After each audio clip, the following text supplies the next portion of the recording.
Testing, testing, 1, 2, 3. Testing, testing, 1, 2, 3. Kind of getting this put together here. Testing a few things out.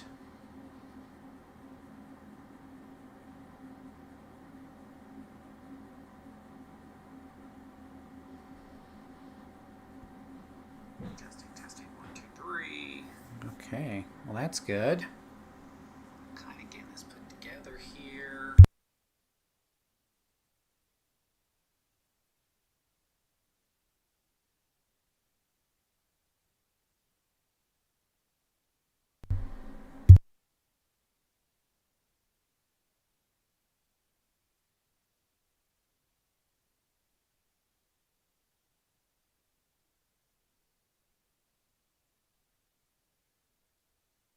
Alrighty, boys and girls and boys, and everybody else in between, we are live. Yay! Now, can we see comments? We can see comments. Let's do a test. See if that pops up. It does. Okay, okay. We are cooking with grease. Alright. Let's see if we can advertise this real quick.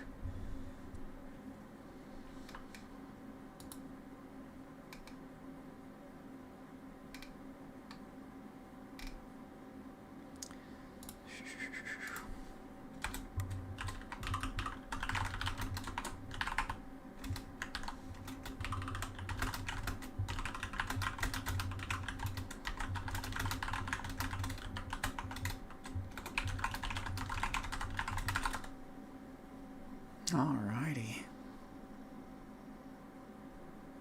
What? That's not the right link. What the literal heck? Salutations. No! Like I ay ay ay ay ay. Okay. Where is the link? Where is the link? Where is the link? Stream URL. Let's try this.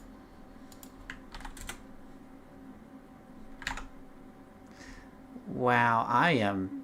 Ay, ay, ay, ay, ay. I cannot find the link. They have like a place for you to stream and they don't tell you where the link is at. That is kind of silly. Yeah.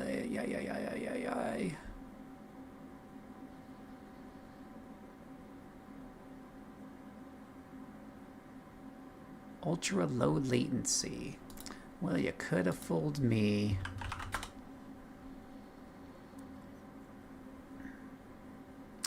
Could have fooled me. You could have fooled me. Let's try this. Let's try it this way. Yeah.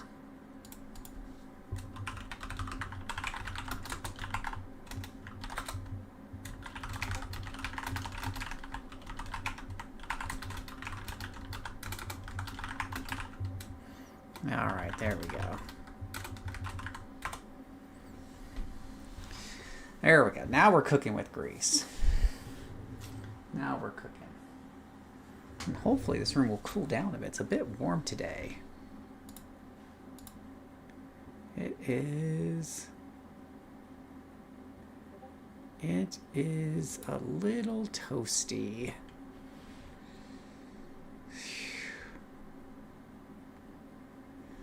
All right, let's cook with some grease. Let's start. Let's get into this as I continue to level up my character through the really large tutorial. I need to do the next story mission. That's what I need to do, and that's all the way over here.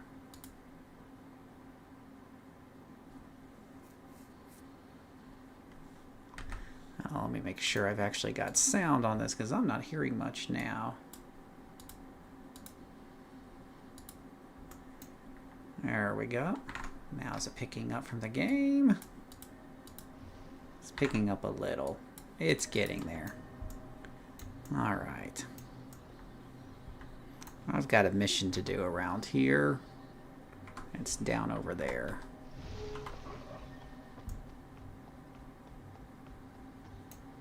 I swear this feels like one of those 40% mounts in World of Warcraft.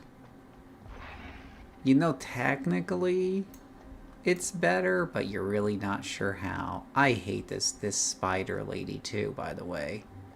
She has a really bad habit of killing characters as soon as you get too close.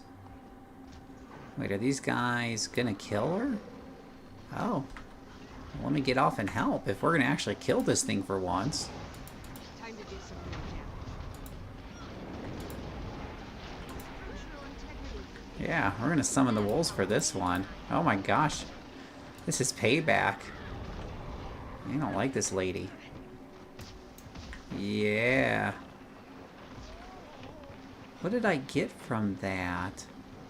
It's also quick. It's like, hey, you got a bunch of stuff and it just flies off the screen. It's like, can I have 3 seconds to read it? No. No, I can't. I cannot. It's a Peter. I just realized that I haven't figured out how to get the chat to stay on top of Guild Wars, so that apparently is there's a way to get OBS to stay on top. The problem is the random enemies around here aren't going to let me like have 2 seconds to do that. Let's see here, OBS view always on top. There we go. How's Peter doing today?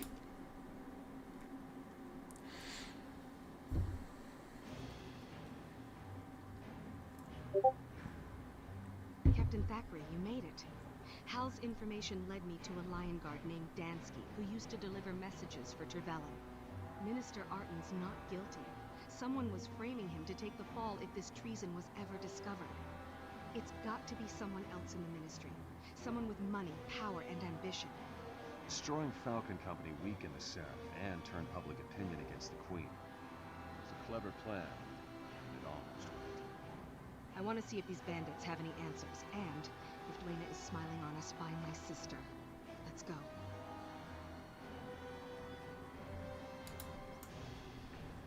Having wake-up foods. I think the transmoggy thing here in this game cost a bit too much. And it seems to be something like they're doing in these MMOs lately, where if you want to transmog your stuff, it costs an arm, leg, and a firstborn. And I find that a little disappointing. And I can show you more of what I mean, if you want.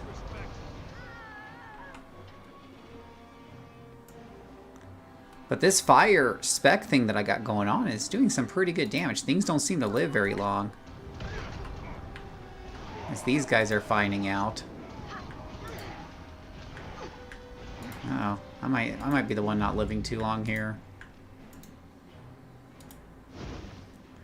I'm using the dagger, so I don't think I have a healing spell in water with the dagger. Oh, fudge, you're still alive. No, psh. That's what I get for, like, looking at my stuff and not realizing there's still a guy aggroed on me. Oh, you've got to be kidding me. It's getting serious. There we go. Now, can I heal up here? Heal. Down penalty. Oh. That makes sense.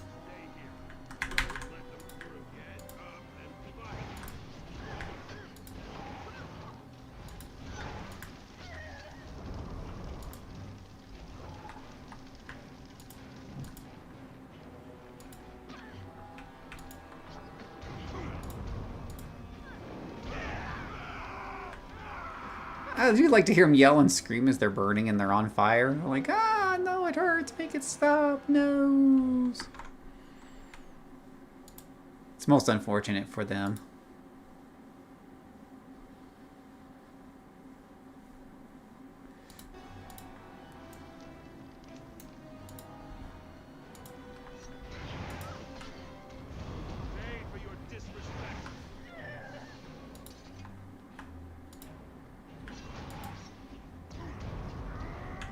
Just breathe all over them. What's really funny is the firepower in City of Heroes also has like a dragon breath attack in it.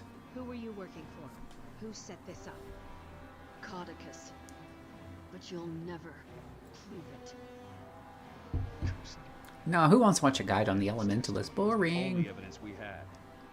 At least we know the truth, and we can protect the Queen. It's not enough, but it'll have to do. You're right. We'll figure out what to do after we free these prisoners and get them back to the city.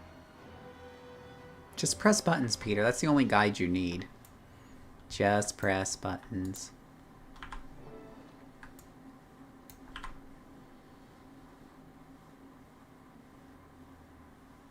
Deborah, oh merciful gods, you're alive.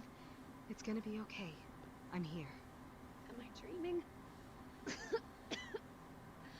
that... Gren's torment me. Is it really you? You're safe now, Sergeant. Can you tell us what happened to the Falcons? Captain Thackeray! Sir! We were ambushed by centaurs. They knew our patrol routes, our tactics, everything. The function All buttons? right, What then. We'll make function sure buttons? all What are you get back talking to about? Kennedy's reach. The nightmare's over. Thank you. And thank you, Captain Thackeray. You're both heroes. I'll take these Seraph home and inform the Queen so that Minister Arton can be released. No more innocents will suffer from this treasonous plot. Good work here. The truth came out and these Seraph were saved. All because of you. All because of me. If you're talking about the elemental statuses and stuff, I use them once in a while, but I mostly stick to fire because that's where I got my points. Fire by far does more damage than the other things, so that's why I don't switch very often. If that's what you're talking about. Oh, yay, a bunch of stuff that I really don't need. Yay.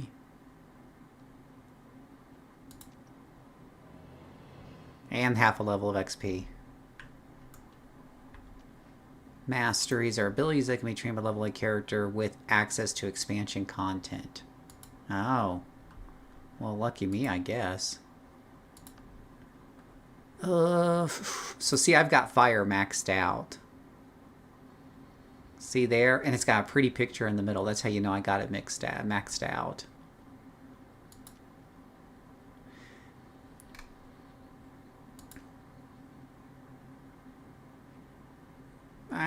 What's essential in my rotation? You blow them up with fire and they die quickly. What else is there to know? And I use water to heal when I need some healing.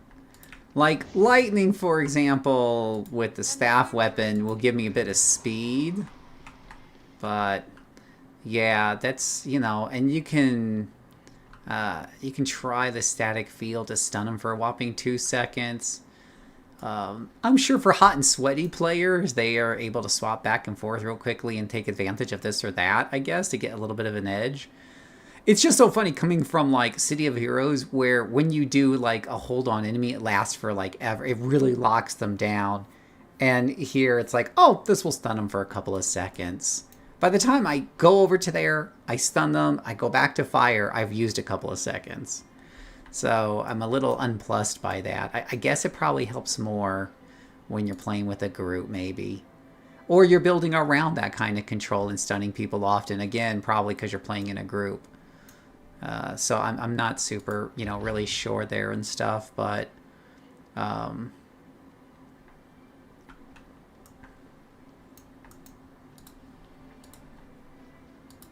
a lot of these are kind of like, oh, you got to aim it too, so that's pretty fun. That one's really hilarious right there, I'm not going to lie.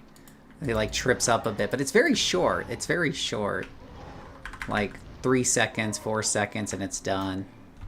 So hot and sweaty, going back and forth and going like this and then doing this to kind of get to the same result of I could have just burned them real quickly to begin with doesn't seem like a super awesome thing.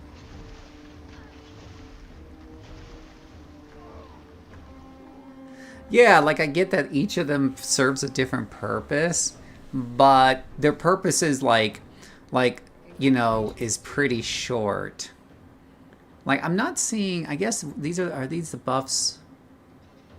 I think these are buffs on my character down here. Air attunement. So the you know, this is saying the attunement has this type of thing on it, whatever. If I cast this, oh, I've turned it off. All right, so these are signets I have turned on. So these are permanent bonuses, it looks like. Which I got these from unlocking from leveling up.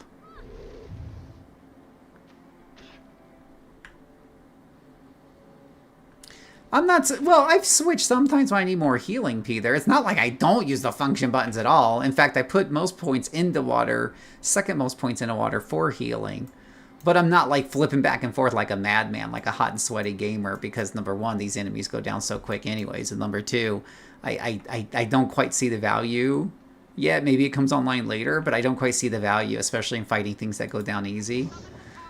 Like, we can definitely try to, like, throw this guy in the electric, you know, thing there. And now my fire's locked out for a bit, which is my most damaging thing. And see, he gets through that pretty easily. It just seems to me like the crowd control abilities are very short-lived in this game. But again, it might have to do with, you know, how I'm spec'd and maybe things come online later. But it just doesn't seem worth it to flip to lightning or earth to get a little bit of crowd control. Just to have my fire be on cooldown maybe, because now I'm off of it. I guess you could start with rock. Like, let's say you want to start with this crowd control thing right here. And then, you know, while he's stuck behind there, hit him with fireballs. And now it's harder for him to get to you. So that might be a fast, cool opening, you know, but switching back and forth a lot means it locks out fire. So now, yeah, because if I'm in the middle of a fight, let's see here. Well, let me grab some loot off these guys because they got loot. But if I switch over to another one, you can see fire's on cooldown now. Yeah, so I don't know. I don't see right now, like, bonuses from swapping directly. But again, that might come online later. Signet of Fire, targets of 5. Alright, so a Signet passive improves your critical chance, which is very high on this character. I think she's like 33, 34% crit, which is like every third shot.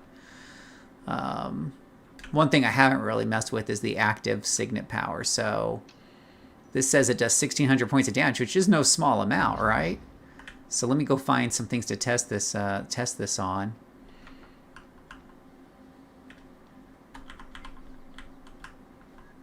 You know, anytime you want enemies, you can't find enemies. Okay, here's an enemy. Let me go test my Signet of Fire. Oh. Oh, I see. It does it over time, and she goes boom, boom, boom, boom, boom. But now your critical chance is down for a while. And then it comes back up after 5 or 6 seconds. So that's good to know. Air Signet, Blindness. So these are kind of your big get-out-of-jail-free cards. And then I have this whole Conjure Flame Axe. Ooh, what's this one? Random Boon. Oh. Oh, that's just pretty.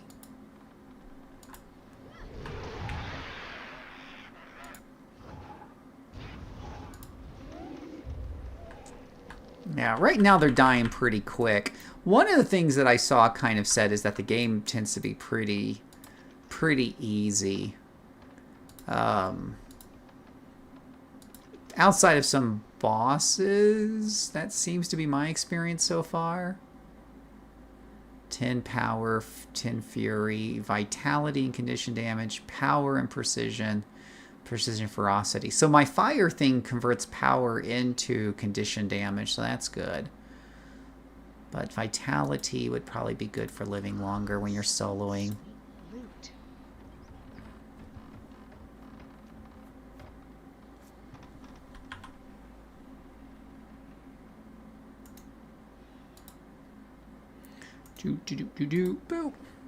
Alright, so now we got a new piece of equipment there.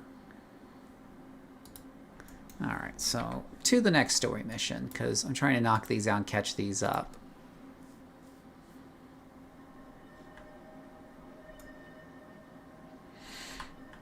Well, and somebody was talking like, you can spend, why is my character walking? You can spend a lot of time just in this base game. There's just so much to just the base game.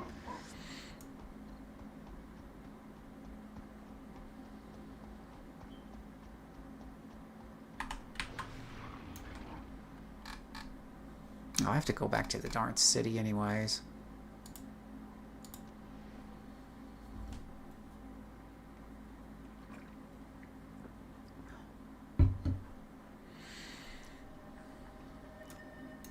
Yeah, everything getting caught off guard. And I mean, like, if you get off guard by enemies, I think this is where the hot sweatiness comes in. But if you get off guard by enemies, right, like, theoretically, you would want to put down the static field to maybe trap them, gust of wind to blow them away, earth, you know, to cripple them and slow them down, right? But these are just, I mean, look, it's cripple 3 seconds for negative 50% movement speed. So mathematically, that works out to 1.5 seconds of them not moving. 1.5 seconds. It's such a small beat of time for me as an old guy. Like, it just, you know, in you can see in like Seed of Heroes, when you cripple people and they're at half speed, that lasts for 15 seconds or more most of the time. 10 seconds at least. So this 1.5 second, I'm going to slow you down. I'm not saying it isn't powerful in the hands of a hot and sweaty player. It's probably, oh yeah, it's so overpowered. Da, da, da, da, da, da, da. It's just really tough for me. But yeah, assuming like this wall here is supposed to stop them from crossing, they would have to run around. But it's not very far to run around. It only lasts for 4 seconds. It's a very, again, I don't know if these things like get longer with time as you level up. But it seems like something that's only really useful for people with really quick reflexes. Am I wrong?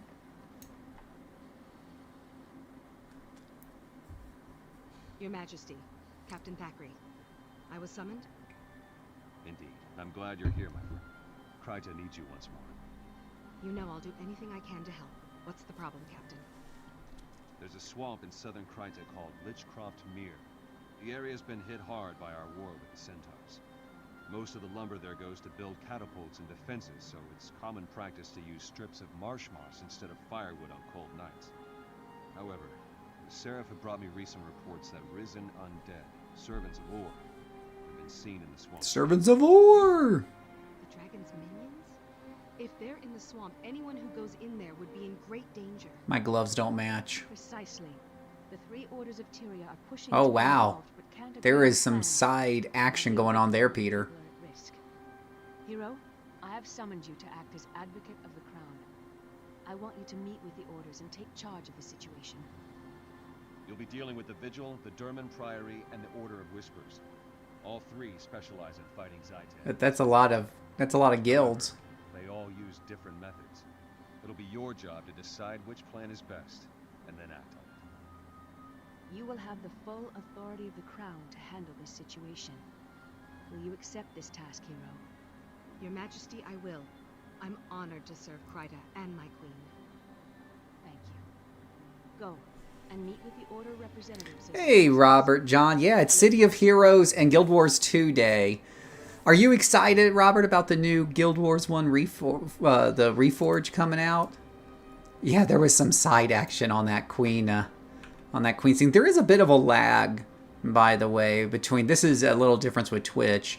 Twitch is usually pretty good about not having a lot of lag, but I'm watching on my cell phone in the corner, and I would say it's a solid 5 or 10 seconds behind. So if you guys are like, hey, why is he talking about this and whatever, just keep in mind there's a little bit of lag there.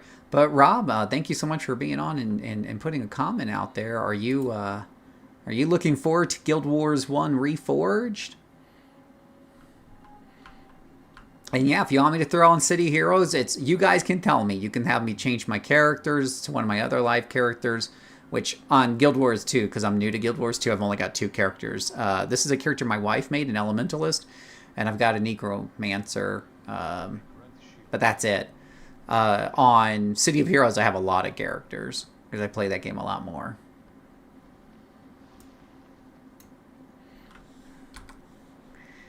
Alright, let's see. We need to go down here. Let me just check my inventory real quick before I go.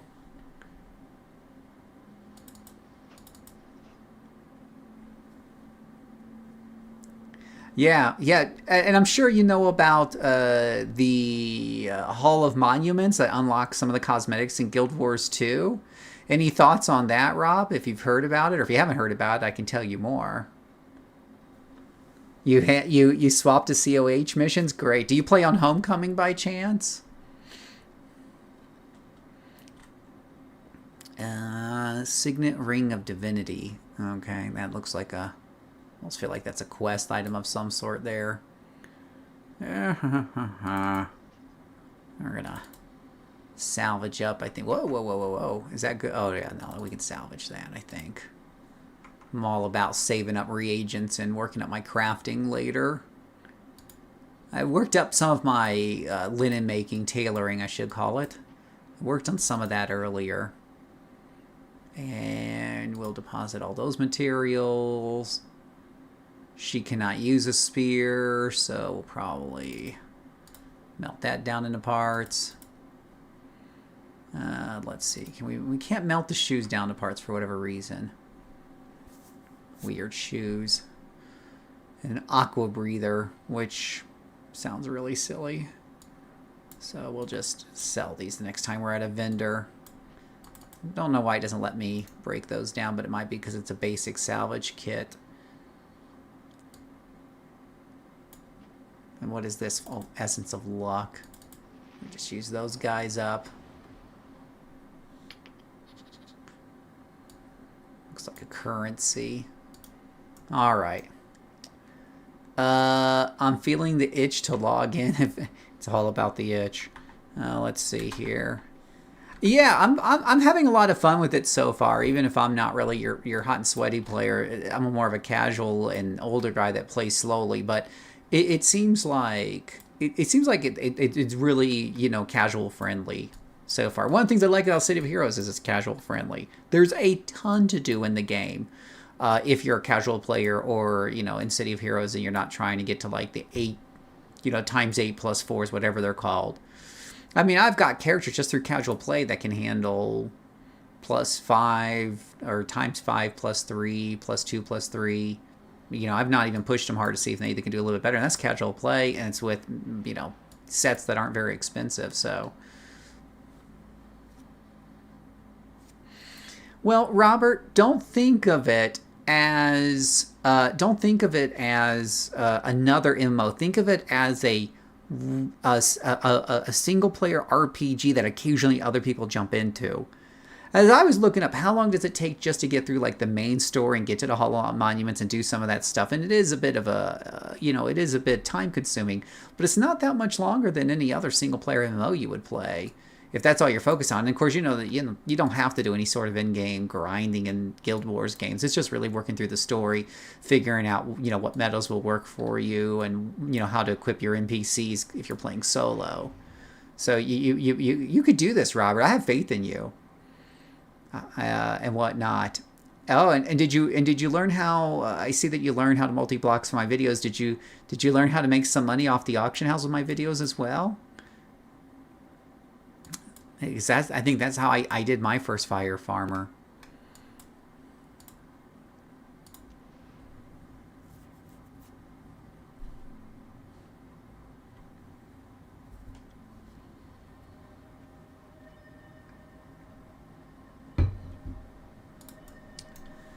All right.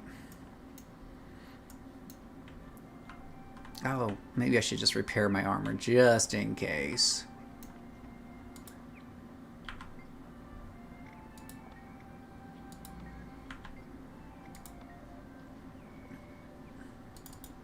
Just gonna sell that guy right there.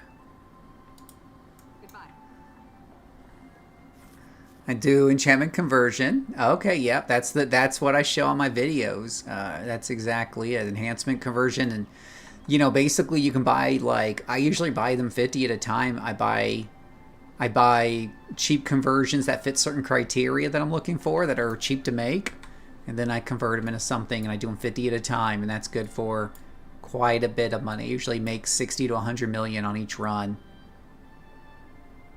and whatever have you. And do I want to stay solo? I don't know. That you know, I put solo in the thumbnail. I don't know if people People will see somebody else running around, they're going to be like, oh, false advertisement. But then again, they may not even know you're there. I don't know. Maybe there's no one watching anyway except for Robert. Maybe it's just Robert and I. How many people are on right now? 6 people watching. So there's some lurkers back there who are being very quiet.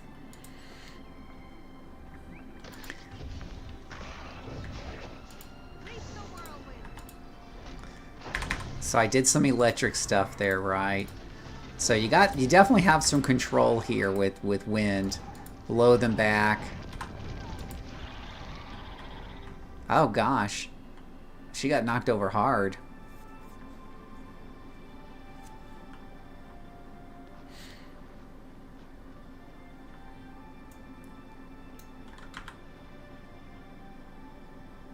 Got so many. I got some new collecting doohickeys like sickles and stuff.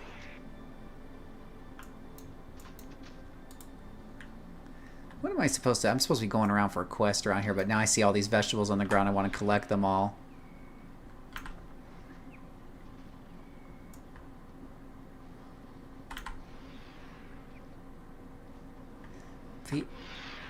Peter, don't you want to unlock all like the new mounts and stuff on the new expansions and stuff? And you don't want to do the sneaky, or you don't want to like work on new content? I mean, this is like newbie land, right? This is like glorified tutorial land. This has got to be way beneath you.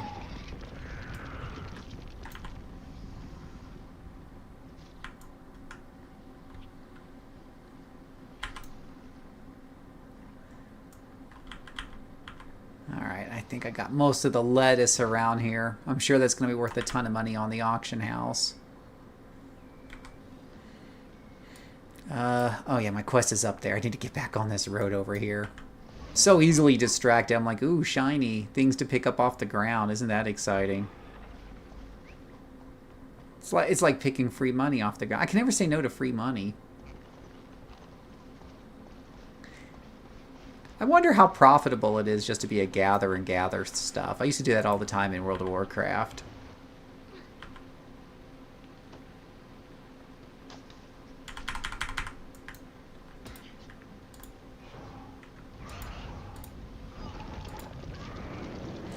So are you doing anything fun this morning, Robert? You playing some Guild Wars or City of Heroes?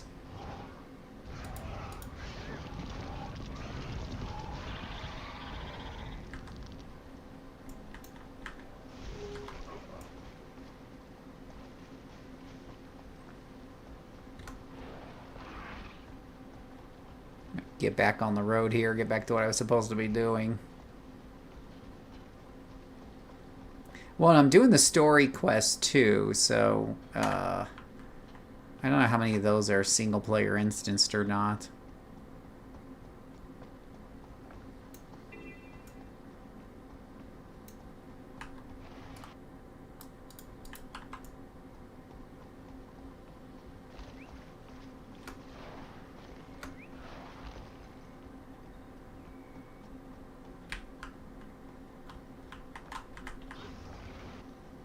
I think she jumps better than a raptor does sometimes.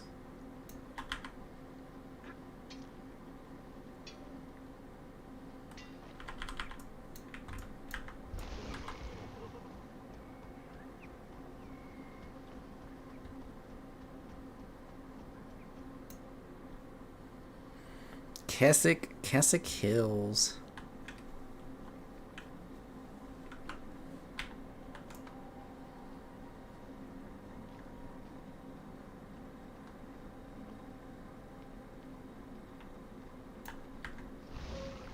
That's not the button for mining. This is the button for mining. Another personal victory.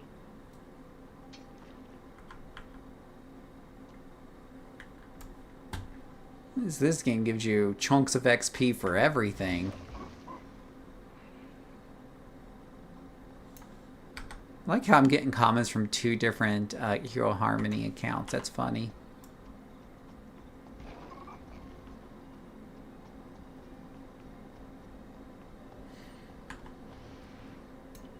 So, see, it says, would you like to continue your story? Yes, enter instance. I don't know how much story I still have to catch up on. I'm trying to get that all kind of caught up and knocked out at the moment. And then, you know, then I'll go and do more open world stuff and explore to open up waypoints and get more XP if I don't meet the level requirement for the next story. But it seems to go pretty quick. Well, that's good to know because I like gathering. So I've got like 34 gold. I'm not even sure how I got 34 gold on this character because it seems like a lot since everything's only costing copper and maybe a few silver here and there right now. All right, well, you have a happy Thanksgiving there, Mr. Robert. Thank you for dropping by. I'll try to put out some more content in the near future for City of Heroes. I do like my City of Heroes videos. My Guild Wars videos wouldn't be nearly as informative because I don't know what the hell I'm doing here.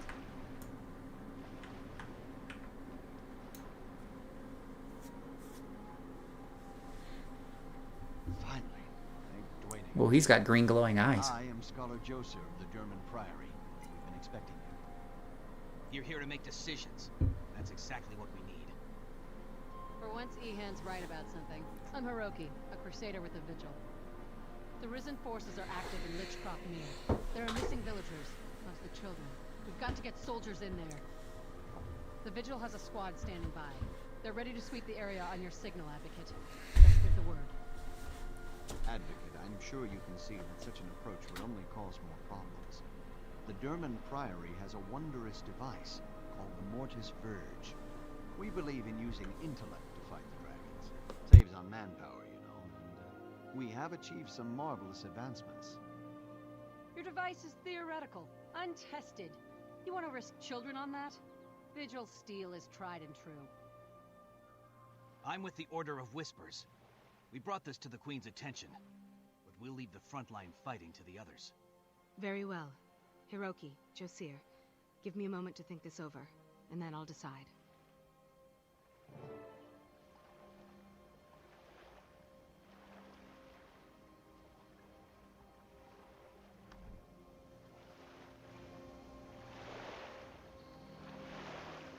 Knowledge is the greatest treasure.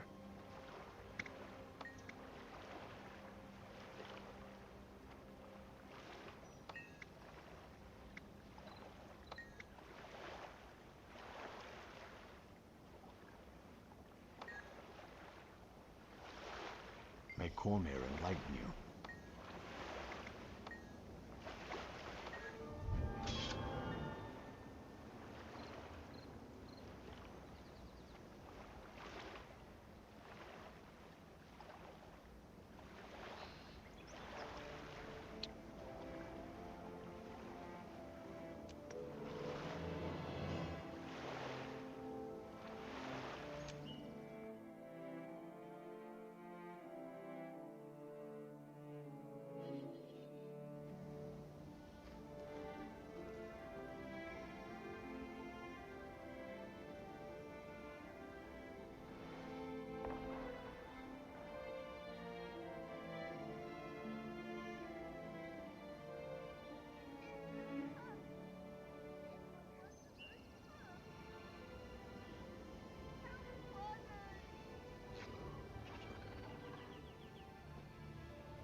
promise a painful end.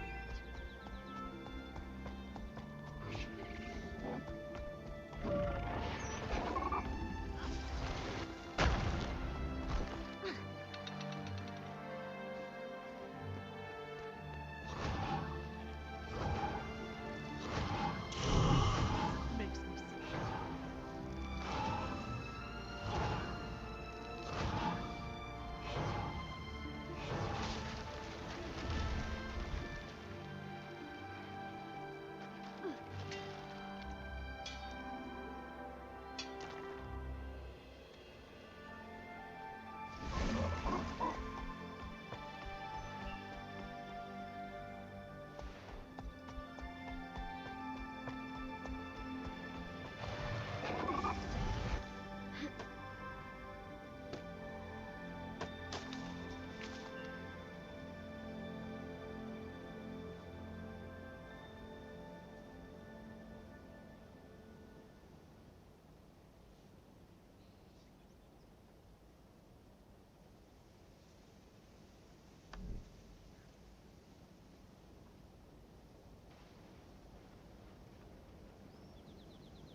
The hub of the Centaur occupation at Kessex Hills.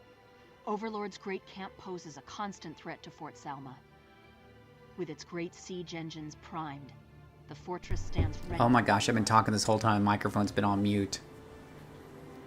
Did Peter go away?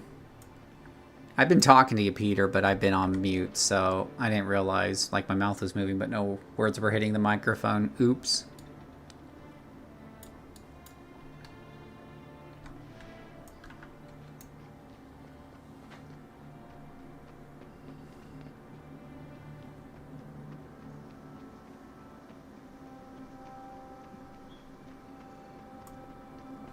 Not even a scratch.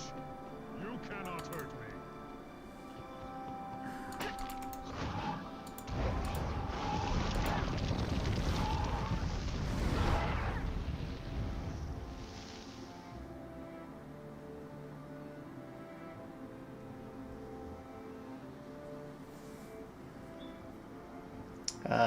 That's really kind of weird.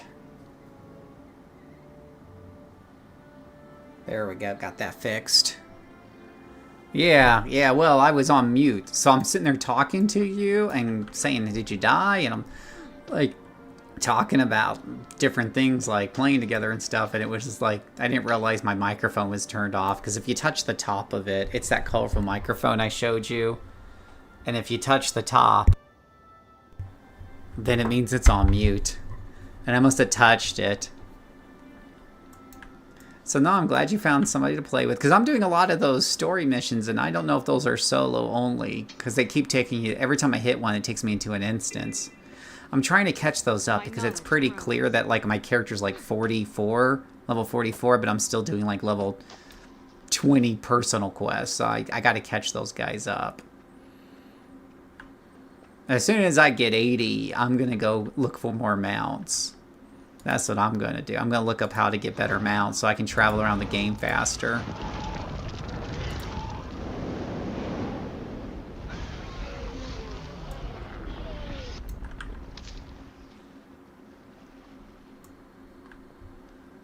This is very pretty.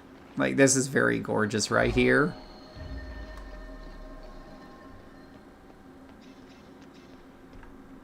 This is just very beautiful, artistic.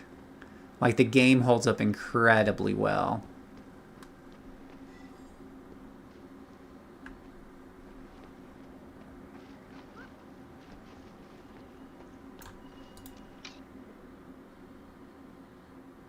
Yeah, you've got a lot of old friends playing this game, huh? So even on Thanksgiving morning, how many of your friends were online, Peter?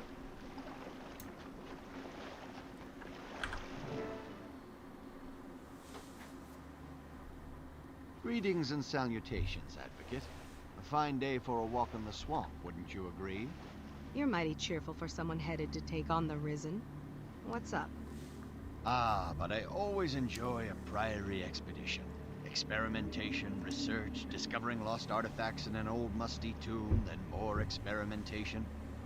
Every day is a new adventure in the Derman Priory. It's a fine life. You do manage to make it sound exciting. So, what's this new trinket you were telling me about? It's called the Mortis Verge. It allows the holder to easily distinguish the living from the risen dead, but also confuddles the undead, making it harder for them to find you. That does sound useful. Who built this thing? Would it surprise you if I said it was based on a Char invention?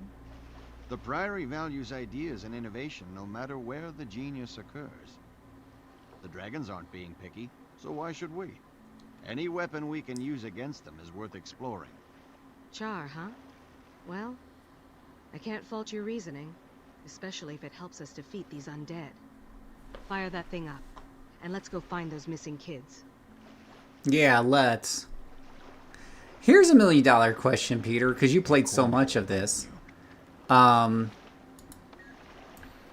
much of the so you know, one of the big things in Guild Wars 1, if you want a solo, is you gotta take a lot of NPCs or heroes. And I think there's a good argument to be made for playing Night Rain first, because that's where you unlock a bunch of heroes before playing the other ones. But that's a subject, I guess, for next week. But I guess in this game, you really don't have that, right? If you're solo, you're just soloing, but there's no NPC heroes you're taking with you. Don't be afraid, child. The Mortis Verge will protect you. While the enchantment is active, sense them. Avoid them. Run home as fast as you can.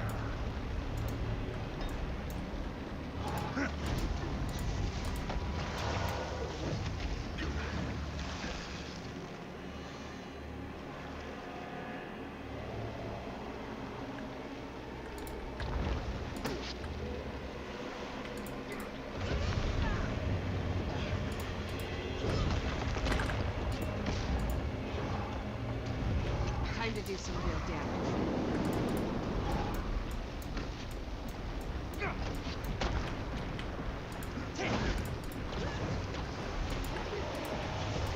Replenish it.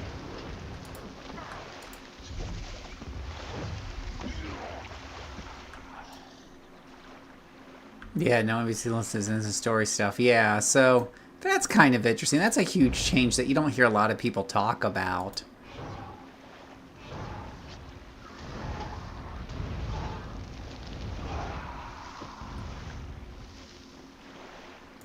And by the way, if you're watching and you want me to switch to City of Heroes, you can always just ask, and I can always... Don't be afraid. If there's something you want to see on City of Heroes directly, because I know I do a lot of those videos, you can just reach out to me and I can answer your questions, I can give you demonstrations, I can show you things.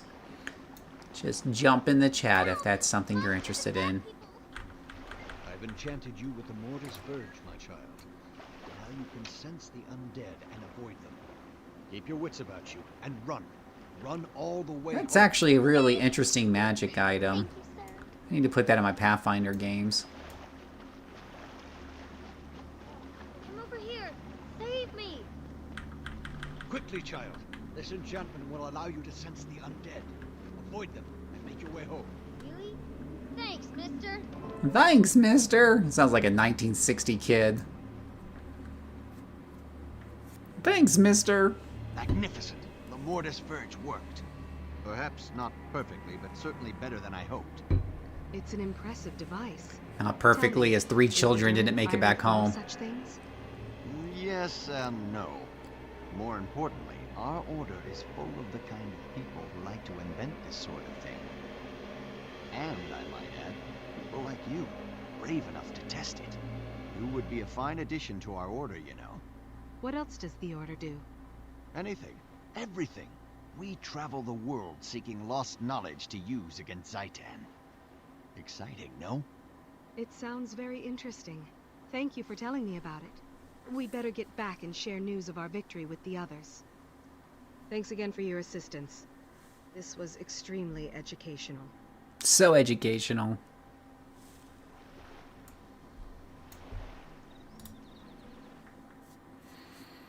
I'm all for City Heroes, but with the sound mod you have, I have to go to field day. I know, right? That sound mod for catching the glowies, but it works. Like, the original sound is just so subtle that I can't tell you how many times I missed items.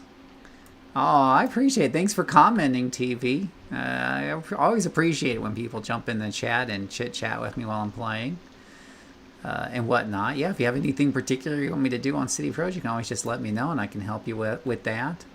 There's a little event going on here, but I don't know if I want to participate. Can never tell who's here or not.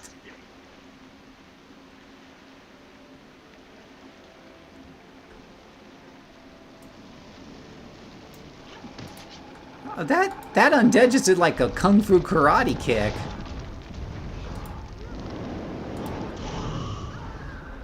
Man, the undead here don't play any games.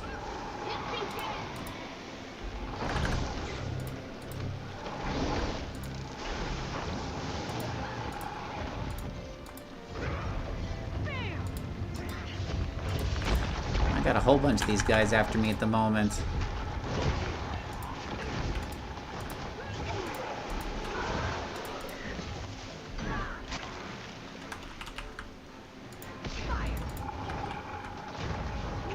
Well, that was a little hairy for a hot minute there.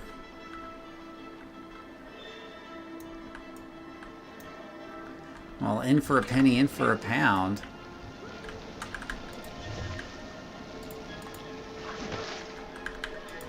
Can I have my spells back, please? Thank you.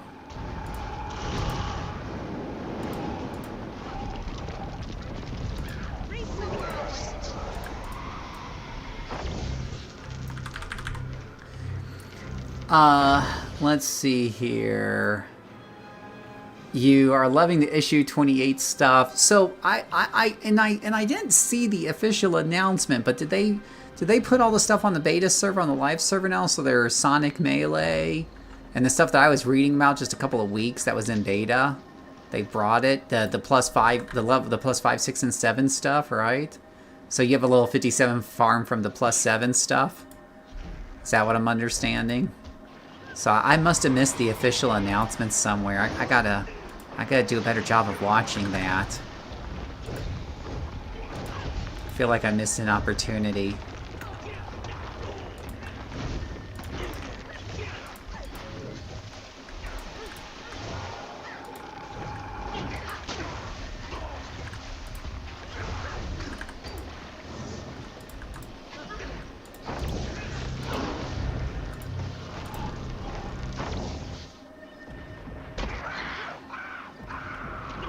Oh yeah, I would think +7's Incarnate only. Could you imagine without Incarnate? And how many level shifts can you get total from Incarnate? Is it 3 or 4?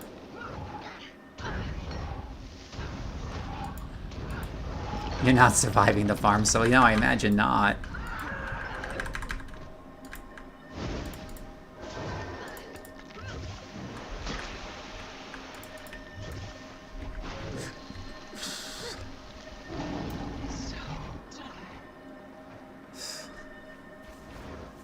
Yeah, you're gonna have to adjust the tactics. The farms will be actually difficult now.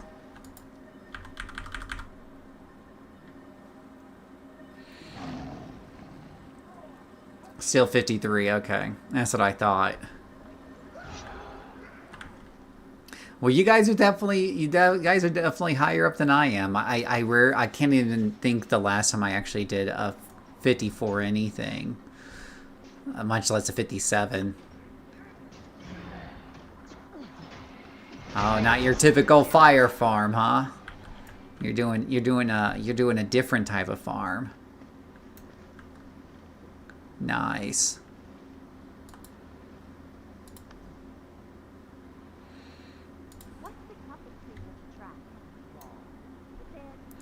Nice, nice, nice. Let me see here. Cleansing waves removes conditions from nearby allies. Hey, Peter, are you watching by chance?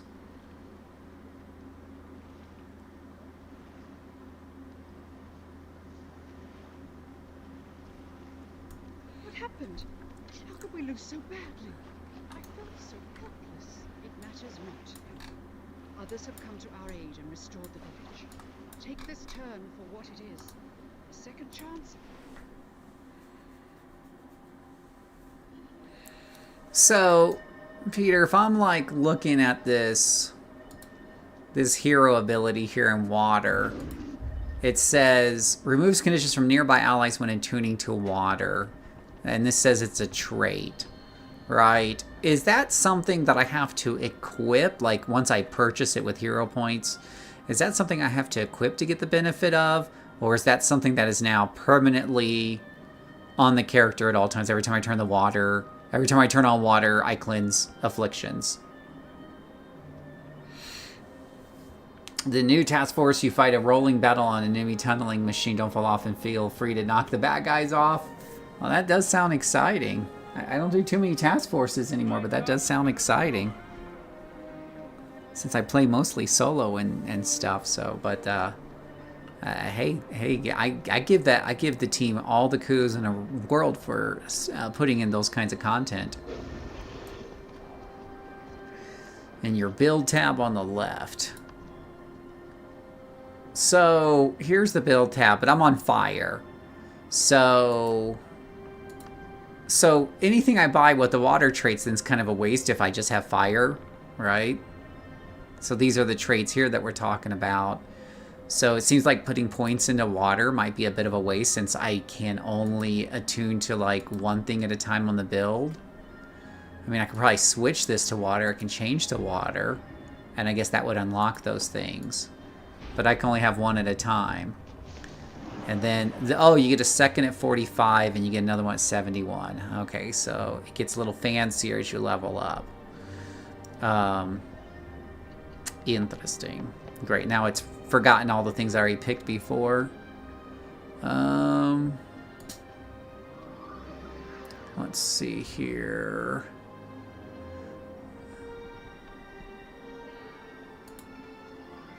All right, I think we had that. Now, what do we have? We have conjuration training, glyph training, which, let's see here, creates a storm based on your attunement. All right, so these are glyphs that you equip down here, I imagine. So right now I just got a glyph of healing. So this just opens up more glyphs. So this is all horizontal progression just about, right? There's not a ton of vertical progression from this. It's just opening up more options. Cantrip. Cure a condition and heal yourself with every pulse. 8 pulses, 305. This skill is not trained yet. Ooh, and that's only 2 points. I'm just going to buy that just because it looks interesting. So now I could take that as a cantrip. Interesting. So that's a healing over time. A 15-second cooldown, but 2.5 seconds to cast, which feels like forever. But, okay. I guess I'm not seeing any healing numbers come because I'm at full health would be my guess there. Interesting. Very interesting. So a lot of horizontal progression, which is cool. Arcane. Now, so we have fire, earth, water, and arcane. What's arcane for? Grants boons when you switch attunements. Oh, maybe this is what Peter was talking about, how you get things for switching attunements. So if we train in this could be true kind of vertical progression because you're going to be switching in combat a lot.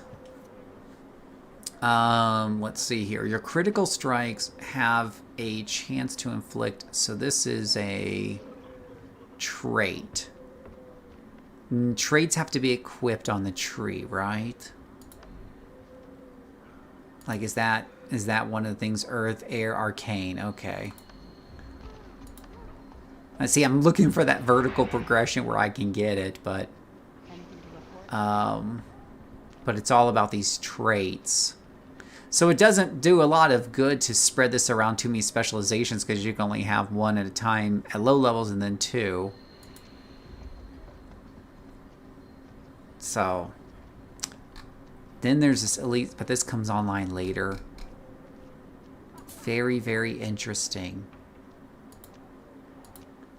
And conjuration training, manifest a lava axe at your hands. Okay, well, I'll look at that a little bit more later. A little more story here. You have them all fully finished by level 80. Well, you probably have to collect a whole bunch of those mastery points all over the world to fully purchase them all. We need to deal the undead a decisive blow. Remove the army, and we remove the threat. There's an intelligence to their movements. We need to discover the root of the problem, not just follow them from fight to fight. At the cost of lives, the undead are attacking now. If we sit idle, people will die.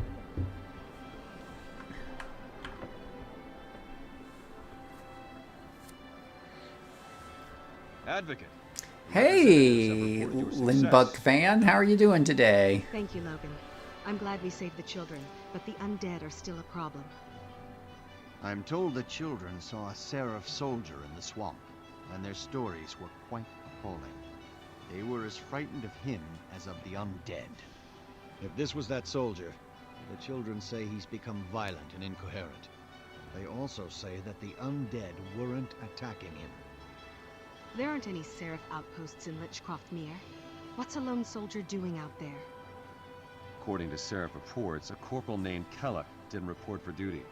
I'd assumed he was AWOL in Lion's Arch. Maybe there's more to it. This Kellock could be under Zaitan's influence. Could he be inciting the Risen and making them more aggressive? Maybe he's a necromancer? We don't have time for theories, Advocate. Vigil scouts marked more undead approaching the town of Triskel Quay. The corruption is spreading. Not spreading So, corruption. Triskel Quay is just a symptom. Whatever's drawing the undead inland will continue to do so even if we save the town. We should investigate what happened to Kellock. He may be the key to these attacks. Until we know what's going on, we're just plugging leaks. You want to go on a wild goose chase, Ehan? Fine. But don't risk Triskel Quay. We need soldiers to defend the town or people will die. A few will die now. We'd be saving many in the long run. Ah, the needs of the many outweigh the needs of the few. Or It's a the good thing one. that decision's not up to you two. Advocate, it's in your hands. The advocate has to make so many decisions.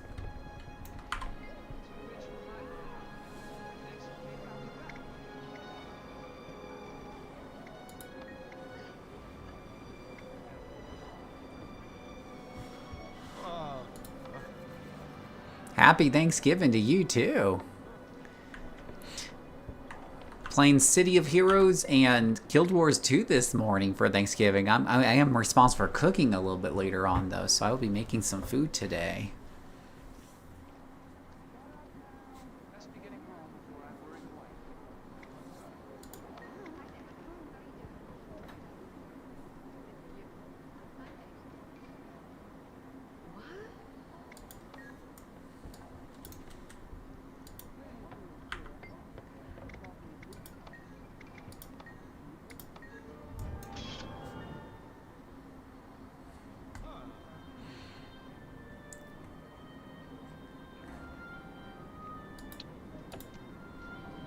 Ooh, another big old chunk of XP. We're just flying through this.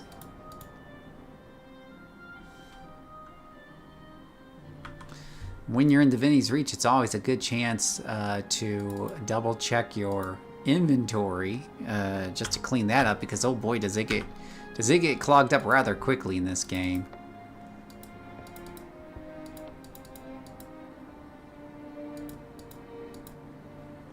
Oh, so clogged up. Let's see here. We have 33, 39. Let's see about these gloves here. Well, this one already has a glyph in it.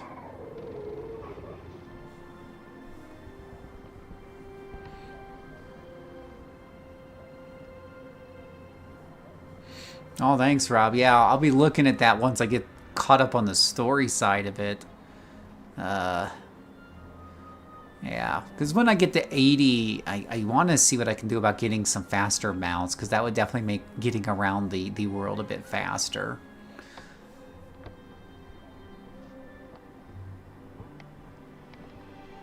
It would, it would, it would.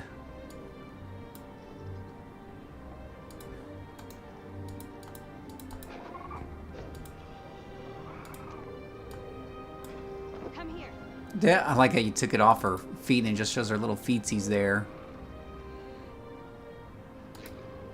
Let's get rid of those. More materials to sell. Junk. A weapon focus. I think... Yeah, that would be like an offhand type of thing. Can you use that with a staff? I didn't think so. Staff's two-handed. And it doesn't look as good as what I have here, so... break that down into more parts. Put that. Ooh, that looks like higher numbers. Higher numbers are good. We do like that. I have this really cool staff skin, but I'm switching out weapons so fast, I feel like if I use one of those transmog dealies on it, I'm kind of wasting my money. A longbow, not able to be used by your profession. That's a nice looking bow there, I think. I should probably save that for like a future character who's leveling up. Need to put that in the bank. Same thing with that shield, maybe. I don't know if it's really worth saving this gear for future characters or not.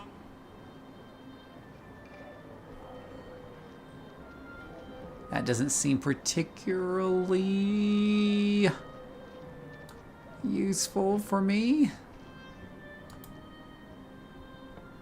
And yay, another axe. I got lots of these things now.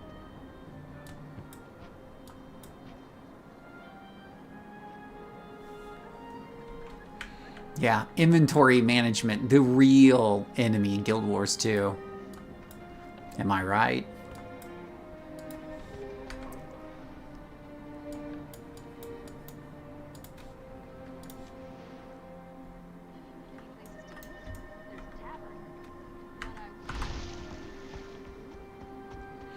Giddy up, little raptor, giddy up. Uh-oh, don't hit the solid objects, though. Limbuck fan, what are you working on today? You playing anything fun, new, and exciting?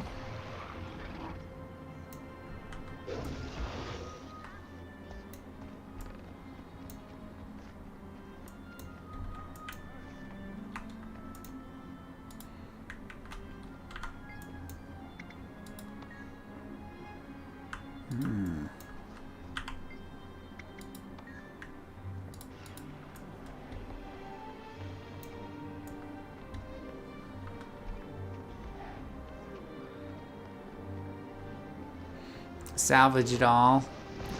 Yeah, that's what I heard. That's pretty easy to get exotic-y gear. It's almost like you can pass up like the 4 tiers of gear that's in between common and exotic once you hit 80. Yeah, unless it just helps them to level. I mean, you know, to equip it when they level if I'm leveling a different character. But yeah, with limited bank slots, it doesn't make it easy. Now, wait, is this bank shared between all my characters? I forget. This bank right here.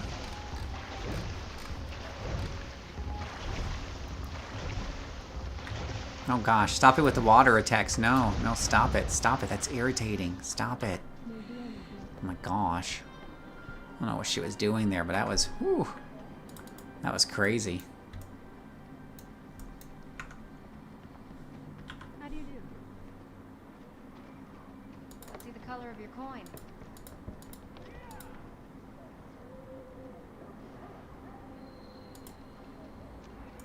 It's shared, so that means it's also, on one hand, that's convenient. On the other hand, it also means that that storage is super extra precious. because you've only got so much across your entire account. Unless, of course, you want to give ArenaNet some more money. Then you know, they'll help you out then. Just hand them some money. Our deeds are reflected in the dreams.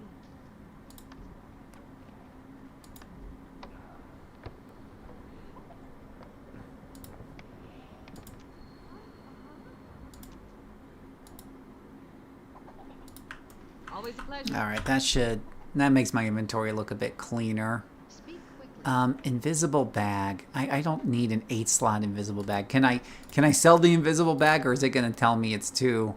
Yeah, it won't show up on the sell list. It's just too invisible to actually sell. I think I'll just... and I don't think I can salvage it. I'll just delete this. Let's see, and I can't salvage some of these. It's not gonna let me sell these, so... I don't know why it doesn't let you salvage some of this stuff. Unless it's my salvage kit is too low. Do I need like a better salvage kit? Is that the problem?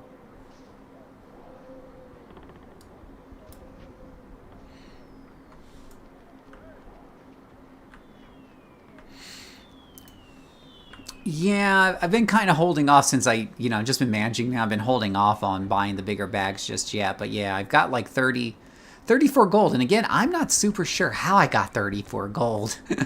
As a new player, that seems like a lot of money. I have no clue where that came from. Because, you know, if I do an event in the world, I get like 1 silver or something like that. And it hasn't moved very much in the last 5 or 10 hours. I mean, I've only gained a few silver here and there and stuff like this. So I have no clue how I got all the way up to 34 so quickly. You know, at the beginning, I don't know. Maybe they start you off with 30. What's the next story quest I have to do over here? I'm just trying to get through these guys here.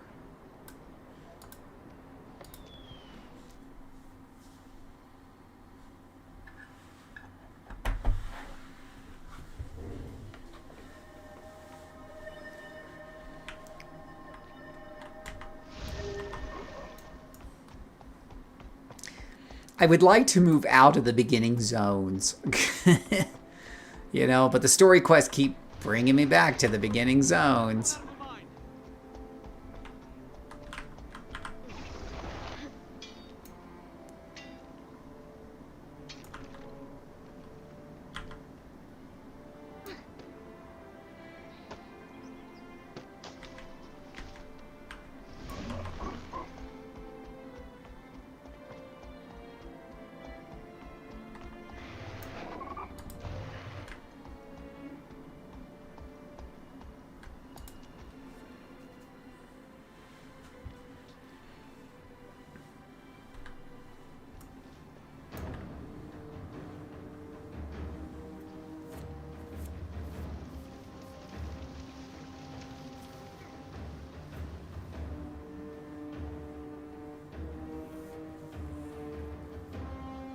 Everything's on fire! Oh no!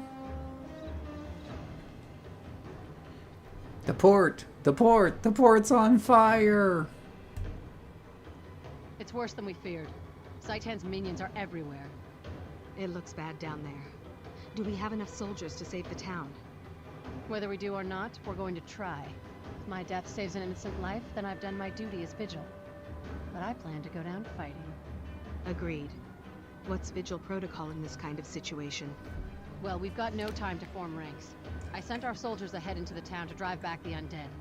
They'll need our help. I'm ready for a fight, Hiroki. Let's not waste any more time.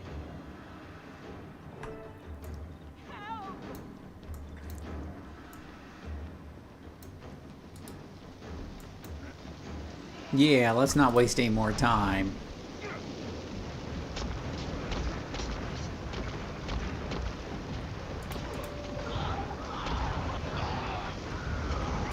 Thanks, but don't let up. Everybody else is still fighting. Don't stop. There's still more. I'll guard the facilities. There are more of us still fighting inside. Thanks, but don't let up.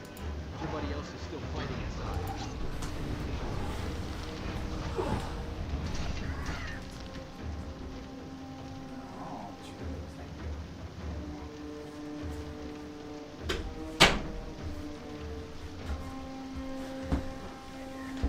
some breakfast here. I'm gonna mute the mic so I don't eat in anyone's ear.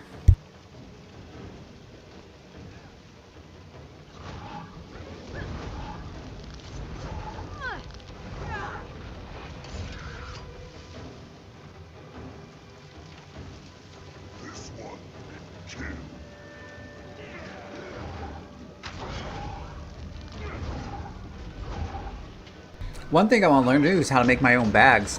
So I've been working a little bit on my tailoring with this character.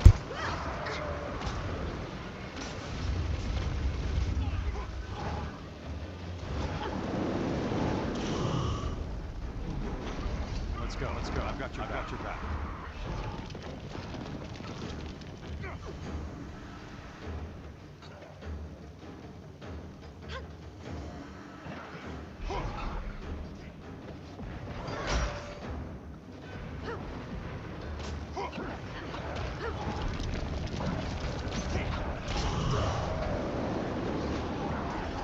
Thanks, but don't let up.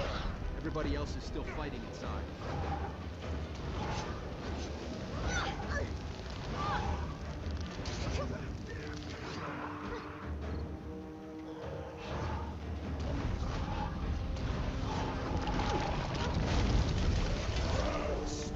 Don't stop. There's still more. Rob, what have you been working on, City Heroes? Are you doing that new task force?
I've got your back.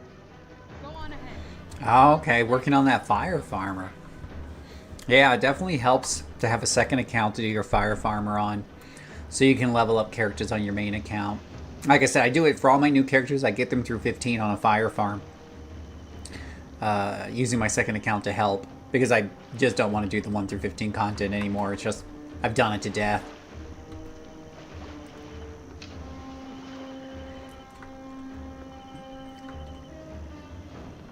Yeah. Yeah, it's a good way to play. Like if you're doing a character that maybe like certain for me personally, usually when I hit 15, I just start doing flashbacks and I take my time because there's no rush to for most of my characters to get them to 50. I'm just enjoying the ride, but there are some characters that don't come online till later on. One of the controllers I was playing, like in order to in my quest to find a controller that I could solo, I have found one. It's Fire Plant, I believe. But in order for that to actually come online, I had to get the plant companion, which is like a tier 9 power. So that is like level 24. So I did farm that one up a bit more than normal. Yeah, 22 is also a good number because most of your good powers are online by then. You know, for your primary. Yeah. Because one fire farm in that one fire tunnel, it takes me 15 minutes, gives them to 15. 2 might get them to 20, 22, maybe. Did you see the huge discussion on, you know, about using sets and Frankensets and stuff on your 20s and 30s? I don't know what else I'm supposed to be doing here. I guess I should pay attention here.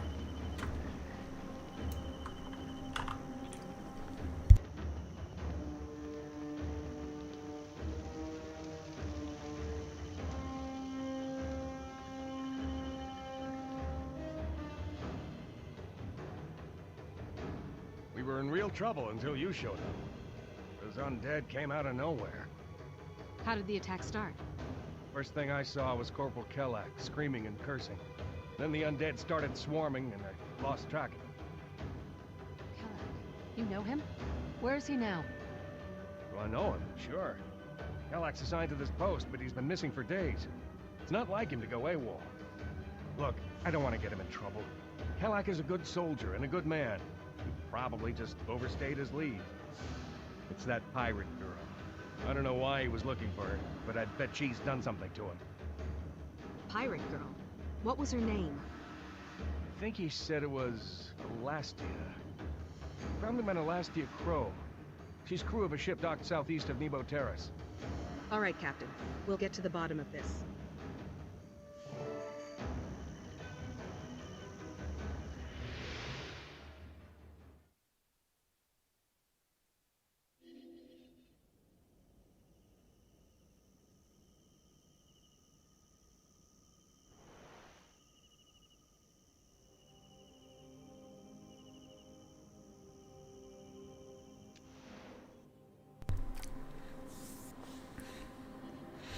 Yeah, but you know, with the few slots you have and stuff like that, yeah, I've never done it because it's no, I won't say never done it. I actually got a couple of exceptions to this rule, but generally speaking, the incremental bonuses at those lower levels, and by lower I mean like 25, 30, 35, is just so small from the set bonuses you would get.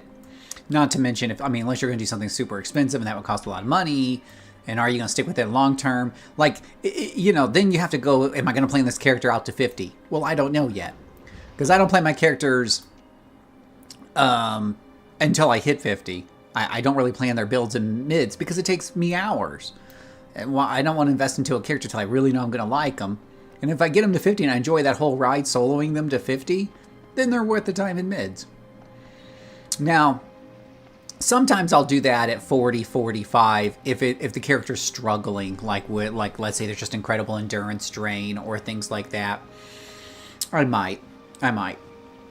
But so I do have a couple of exceptions. There's definitely been a couple of classes that you get to 40. Dominators tend to fall into this. Where yeah, I might throw some cheap sets in them early just to kind of give them a bit of a, and usually the big benefit there is getting endurance reduction into a lot of their powers. Because when you're doing IOs, it's usually accuracy and damage and recharge. So I usually don't do too much IO endurance reduction.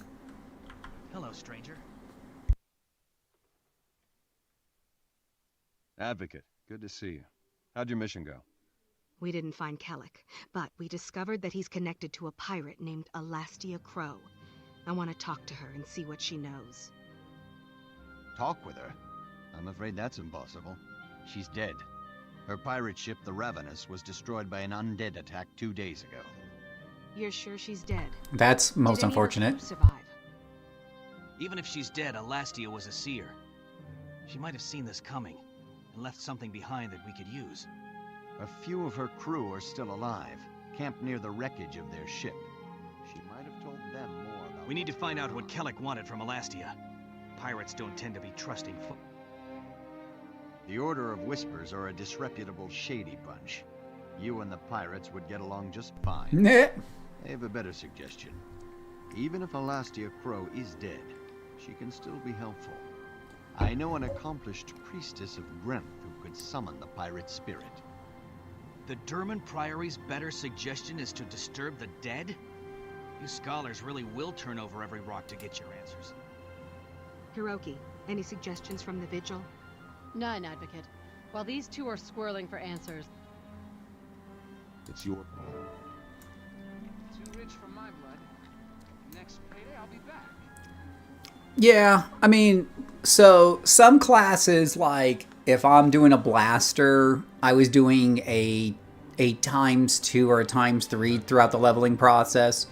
It just depends on what mood I'm in, but you blast things so quickly. Same thing with the Sentinel. So sometimes I'll crank it up just for extra XP purposes. But, getting through those story arcs quickly, and whatnot, it's another reason to keep it set low, because you get your merit rewards faster that way, and that's where the real money is at. for my characters is really those merit rewards. Aside from what I can earn in the auction house, but that's separate from a character's progression, so...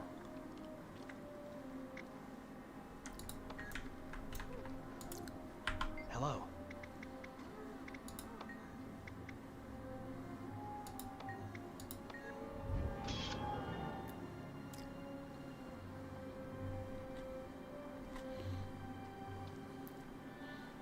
I wish I would get to a point where these story quests are getting me actually good gear that's of my level. I'm just leveling up so fast. I'm just outstripping these story missions. And look, I'm almost at 45.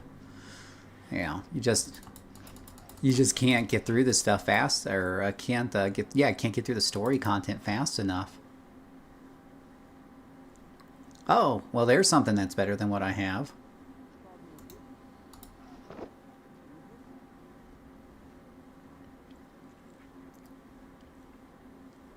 Oh, ravaging mage legs, I guess. And a slightly better staff, but with toughness. No, thank you.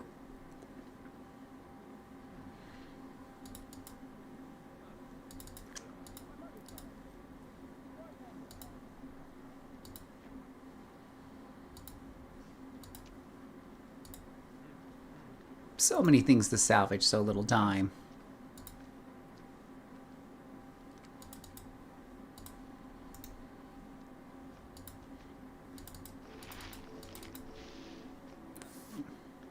Feel like I have a lot of luck saved up at this point.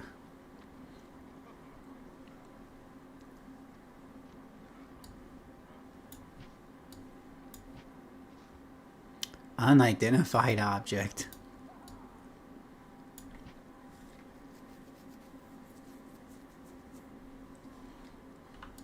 Oh, yeah. Yeah, you know, so with my Psychic Dominator, I was doing pretty good soloing that Dominator until I hit, like, these, I forget what they were on the villain side, but they were practically immune to psychic attacks, and those missions were so brutal for her.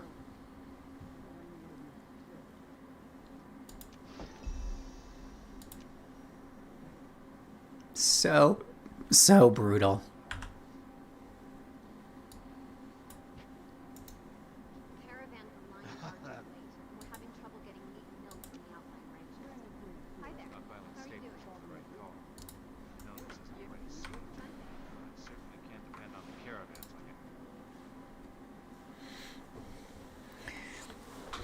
And I'm always, you know, I think that's one of the cool things about MMOs is that there's always more to learn. And there's just a ton to learn in State of Heroes, even though it's not getting a whole bunch of active development. They're not adding big expansions with new mechanics. Something like Guild Wars 2, on the other hand, is just huge with all of its expansions and everything else going on. I watch over this place.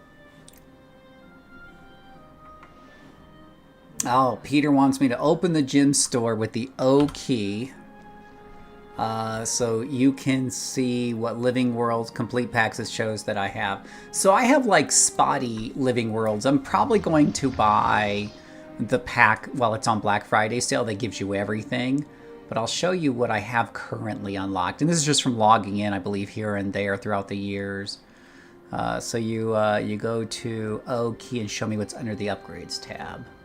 Upgrades. There we go.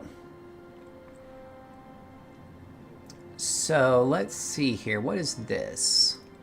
Upgrade your Heart of Thorns addition to the Digital Deluxe. That gives you extra stuff. And then you have like, oh, I see, 83% off the Season 2. You can buy one more at this price. Oh boy, this hurts my head. Because I've got the tab saved for buying the thing. Let me see. I can find out which one I was looking at, and you guys could probably advise me and help me out. Because I swear you got to go to Cornell University to figure this stuff out, right? So let me see what I found. Let me tell you what I'm looking at buying, and you guys can tell me if this is a good deal or not.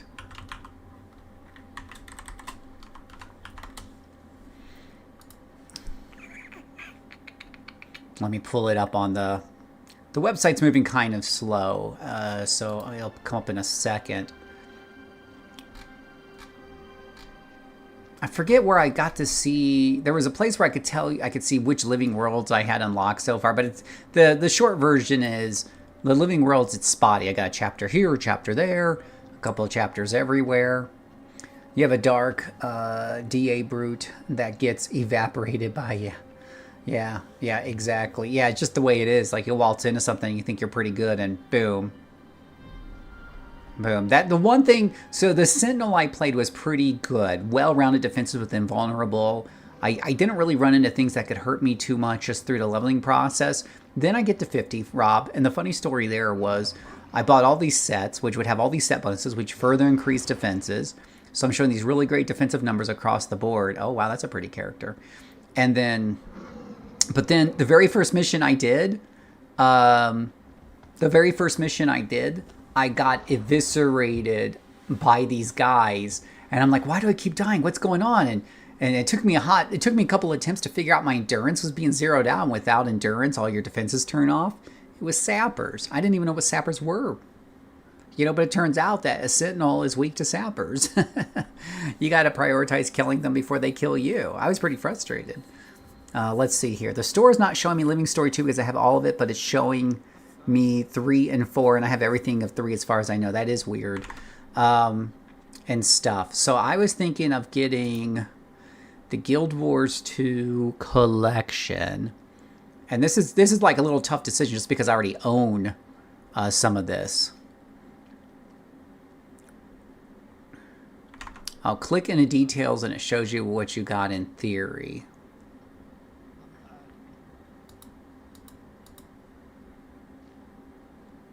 Yeah.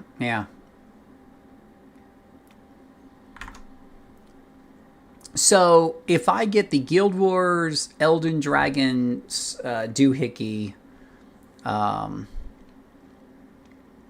me see if I can. I don't know if I can share my screen or not, if I set that up or not. Display capture, put that on the top here. Maybe not.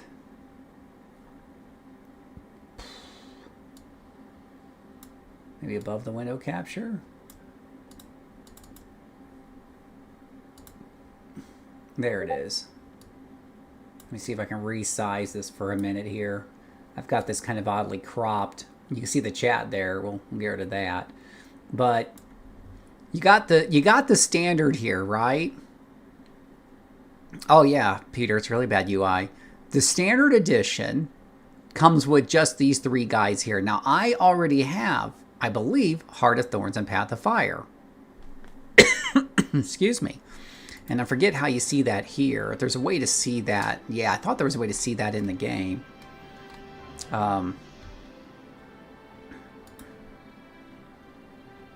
Oh, account jumpstart. Oh, that's interesting. Oh, no wonder I got some transmutation charges. I think this was like $5 or some super deal, and I got this back in the day. I don't remember. It's back in 2019.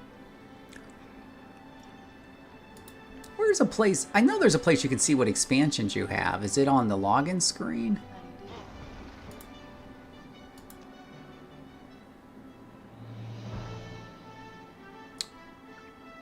Game menu.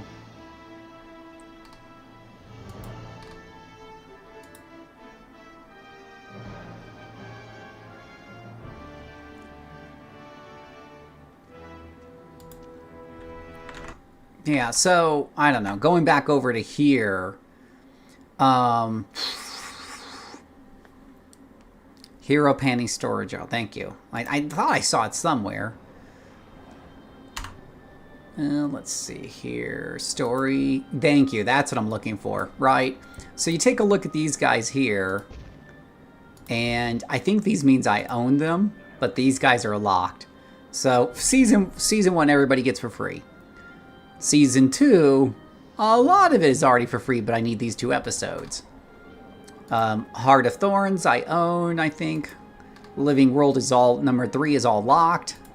Path of Fire, I believe I got that guy there. And then Season 4 is all locked, except for these last 2 for whatever reason. And then the next expansion, Ice Brood Saga, A lot of that's locked. I don't know what's going on. It's like all piecemeal. And End of Dragons requires Guild Wars 2 End of Dragons. Yeah, so I don't have End of Dragons or anything past that, right? Those are new expansions. So if I'm going back over to here, here's the point. If I come over to here, I don't have dragons, right? Now, if I buy dragons by itself, and let's just take a look here if we buy some dragons by themselves. At the same time, if you buy this complete thing here for $50, you get all the living worlds. Which, I don't know how many pieces of those I'm missing. Like, you have to count them all up. I don't know if this extra 25 bucks is a great extra deal or not. Because it just requires, like, doing algebraic math. This requires calculus. It's like, is that extra 25 bucks to get those living worlds worth it? And then, let's see here. If we go and just look up that one expansion by itself, the End of Dragons is $18 by itself. So, $18 by itself, if I buy this standard edition, let's see, each of the shared inventory slots and 2 max level boots are included as part of Heart of Thorn Fires and Guild of Dragon expansion. So you would get that level 80 boost and whatever regardless when you bought that separately. So there's no real value yet for me paying $8 extra here to get this. But if I get this, which is $50 right now, then I get all these living world thingies. Yes, Iceborne Saga is technically Story 5, yep. Oh, that's good to know. I didn't know that the whole pandemic thing changed it to what it was. I definitely heard some reviews that some of these expansions felt a little bit half-baked and stuff, and that would certainly explain a bit why. But yeah, so if I want to catch up all the way through End of Dragons with the Living Worlds, and if we go to my character here, and we count these up, so starting with number 2, I've got 1, 2 that are locked. With 3, I got 3, 4, 5, 6, 7, 8 that are locked. 9, 10, 11, 12, 13, 14. So I've got 14 is through, 14 is the season 5, right? So I've got 14 pieces that are missing. Each one of these are 200 gems each, which is like $2, I believe. So we're talking 28 bucks. $28 plus buying End of Dragons by itself would be $18 more. So it almost seems like I would save a few bucks if I bought this all piecemeal. That's what it seems like. That's not even without me just trying to figure out if I just bought the seasons. Let's see, do they sell the seasons separately? Expansion, base games. You gotta go to Cornell University. I kid you not, boys and girls. You need to go to Cornell University to figure this shit out. They're like, these are your expansions right here, which anybody can understand. Expansion 1, 2, 3, 4, 5, and 6. I'm glad they went to this new seasonal model because that's what most, like the Paradox games, most big DLC games do. Is just like there's a season every year and a season 1, 2, 3, 4, 5, 6, and that's what you're buying. But let's see here. Oh, that's what you do. You use Google AI, Edwin. By the way, welcome to the channel. There you go. We need AI. We need AI to figure all of this out versus what I've already got unlocked on my account and would I save money or whatever have you. Oh, that's a good point, Edwin. No, that's a really good point. That is something else. Now, once I figure out the answer to this conundrum, that catches me up through expansion 3. Then it's a matter of buying 4, 5, and 6. 6 is brand new, so it's not going to be on sale. 4 and 5 are currently on sale for like 30 and 20% off. And at least that part is simple. You either want these or you don't, and what they entail. So these guys are simple. This is where life gets a lot more simple. The other weird thing, going back to this for a moment, check this out. So standard just has the base expansions, but no the living story content.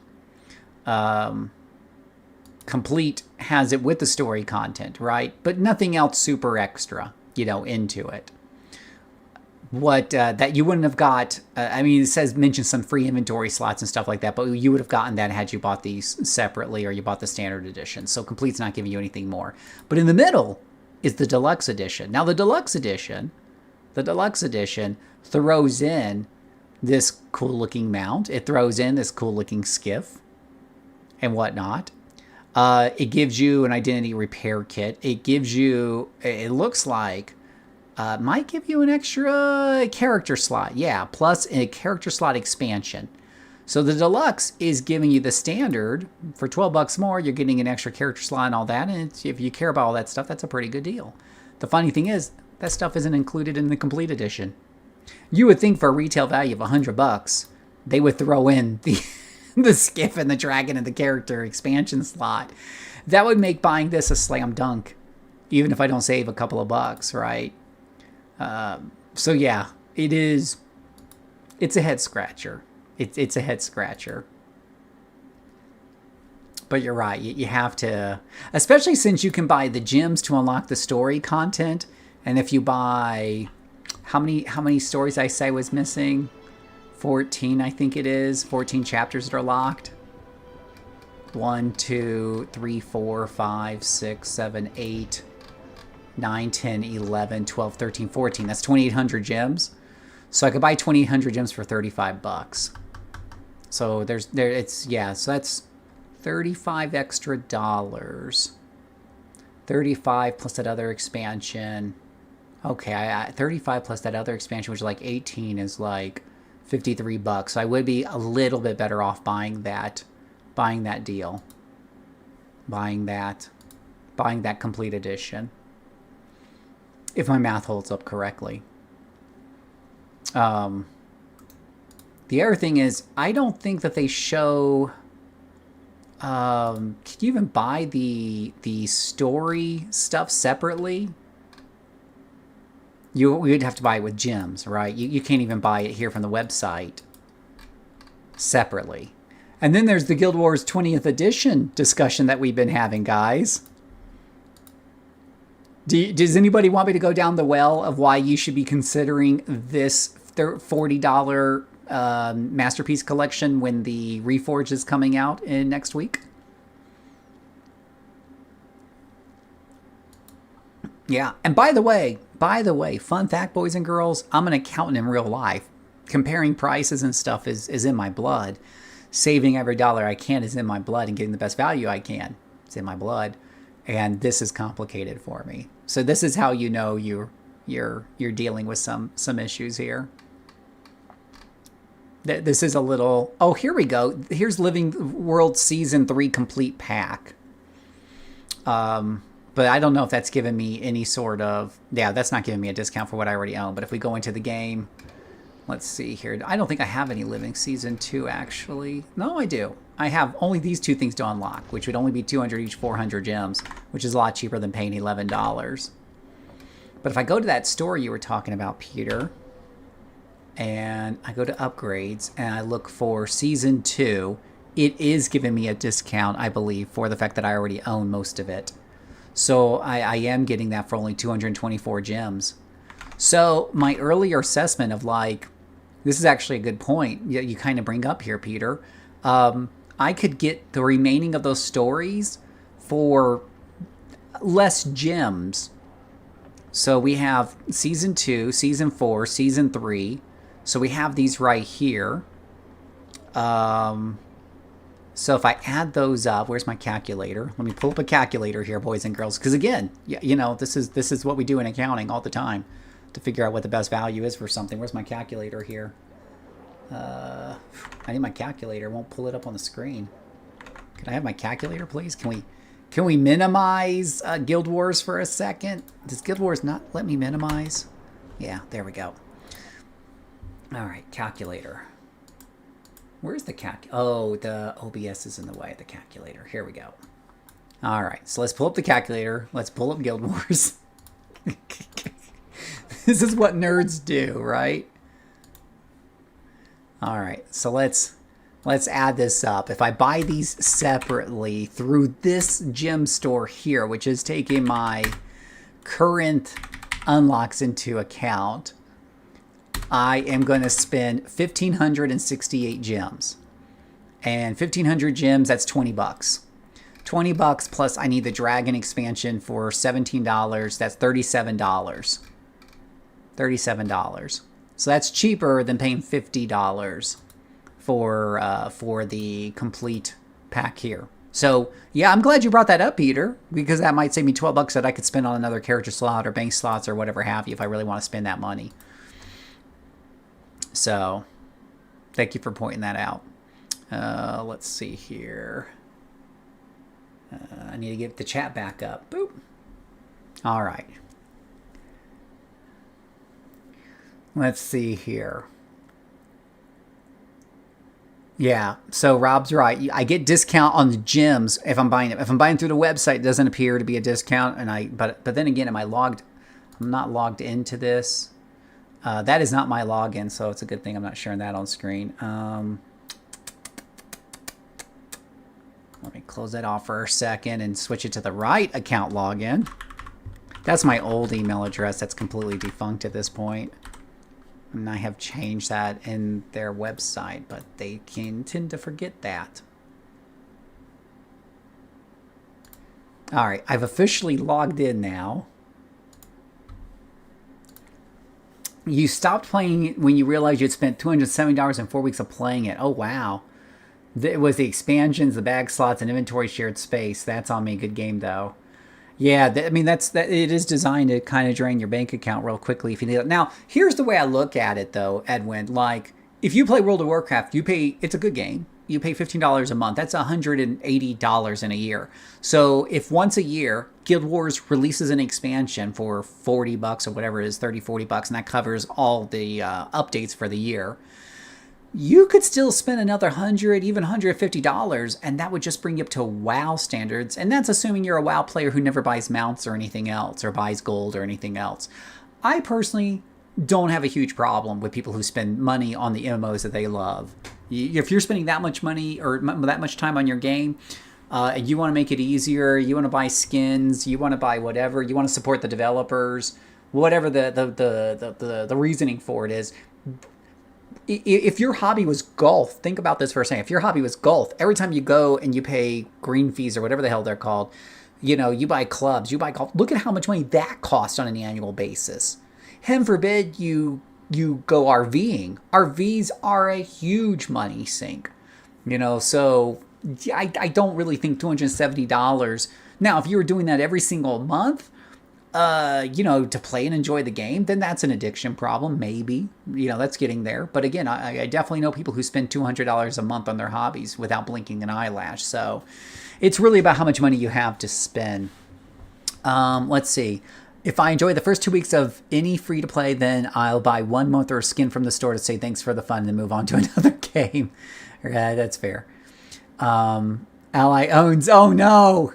Robert, you got to give Ally has 400 and Steve has 1,200. Ally buys the complete. This is the exact kind of math problems they need to come up with in school to test kids' math aptitude, right? That is so funny. I convert in-game gold to gems and use them to buy bags and bank space over time. Yeah, you could certainly use the gold thing here. And it definitely is like a money to time versus type of thing. So I work full time for a living, as I'm sure most of you do, right? And I don't know how much you guys get paid an hour. Let's pretend for a minute you get paid $20 an hour.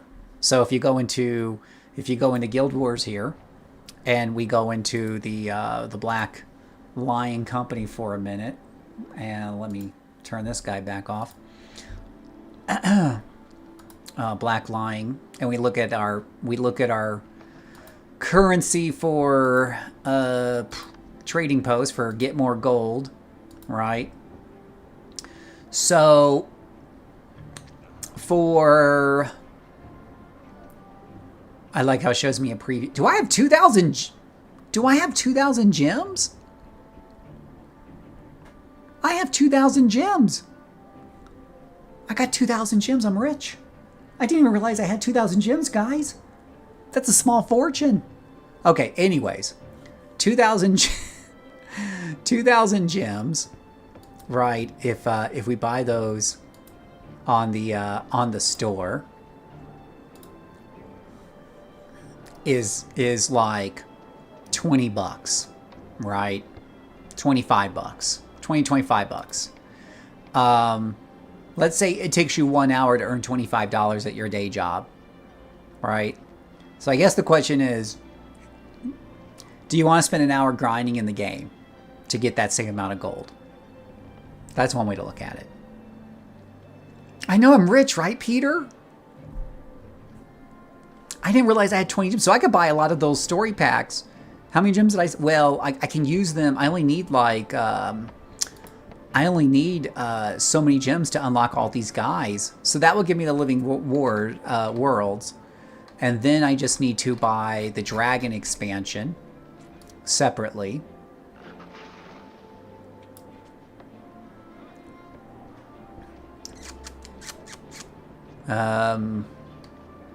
Discounted build storage expansion.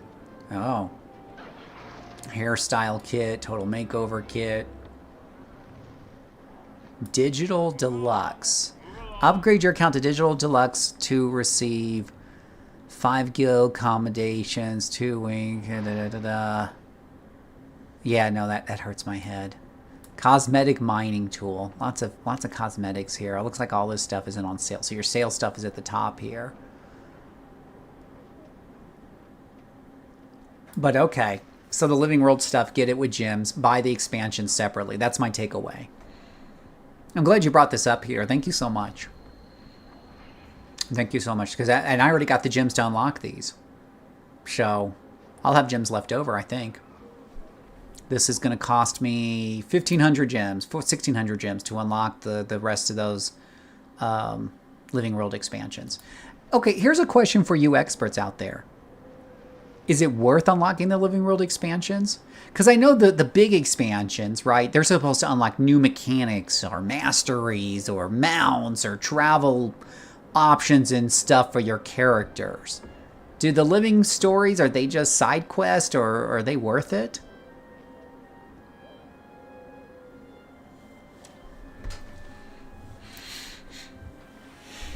So if I add up these story packs, Peter, it's 1,600 gems, which is about 20 bucks in value, I suppose. But it's gems I already have. So for me, it wouldn't really cost anything. And then, and if I buy the whatchamacallit, the dragon, the End of Dragons expansion, because I already have Path of Fire and Heart of Thorns. So if I buy that one expansion separately, I think that one by itself is on sale for $18. If I just buy that one expansion. So I'll end up paying $18 just to get up through End of Dragons. And if I want more expansions after that, I gotta pay for each one separately, which is fine. Oh, okay. So they have everything that the expansions have. Okay. And Living World Season 4 is when the game was at its peak. So that's definitely worth getting. Okay, good to know. So it's worth spending the gems on. You know, the gems I'm probably not going to... I mean, what else would I spend them on, I guess? Buying gold, apparently.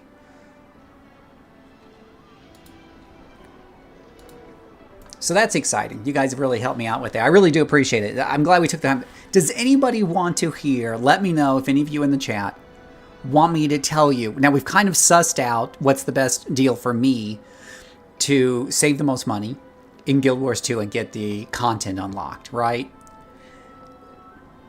Who wants to hear about the Guild Wars 1 fiasco? Let me know if you want me to go through that, because it's a deep well. It's as deep as this is, almost. You think all the living stories is a rolling content following whatever major expansion, like 14 story updates between expansions. Yeah, that's fair. That's fair. And I want to play through the stories, you know. If the combat's this fun and it's not kicking my tail end, because I do get frustrated if I die a lot.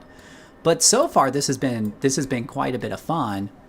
And I do want to see more. So I am having a good time. I'm going to play some more and keep solidifying my opinion here. But it is definitely taking a hot minute to get through all this story content and inventory management.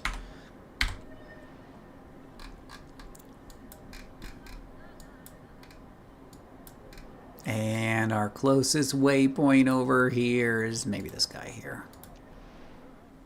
You have to have money just to teleport around.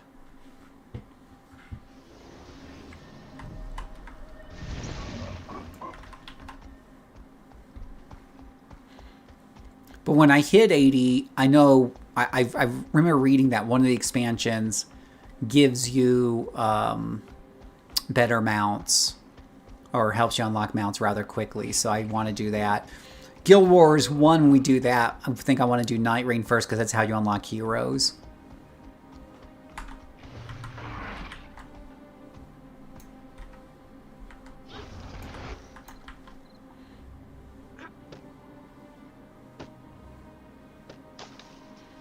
Elite will be your power spike.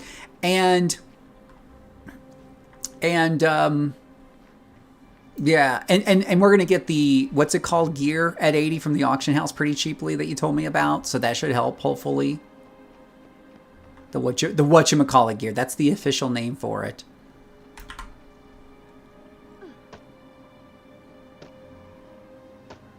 So hopefully that'll help deaden out any power spike.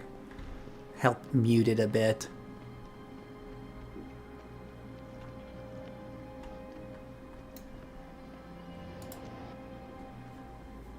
Just do the WoW thing where you jump between Path of Fire and whatever everyone else is doing. I've been told that I'll get a number of mounts. Yeah, I want the mounts. Helps you get around the world faster. I'm all about convenience in my games. I love flying in City Heroes. Over here. Keep your voice low. The pirates are still spooked from Kellick's attack. They won't be quick to trust newcomers. We need them to tell us what they know. How do we get them to talk? Don't worry, Advocate. The Order's been thinking ahead. It's what we do. The Order of Whispers is the oldest organization in Tyria. We've managed to survive this long because we always have a plan. Always. All right, Ihan, I'm listening. What do you suggest we do? I've hidden special torches on the outskirts of the pirate camp. They're enchanted with pure life force by a priest of Melandru. The power of these torches will draw in the undead, but nobody else will notice the difference. Draw in the undead? That's dangerous. People could get hurt. These are no innocents, Advocate. They're pirates. And a cutthroat bunch at that. Bear that in mind. Disguise yourself and attempt to join the crew. When the undead attack, prove yourself defending. Oh, this is an intricate plan. I trust you after that. I'll maintain the torches and watch for undead. I'll be nearby in case the situation escalates out of control.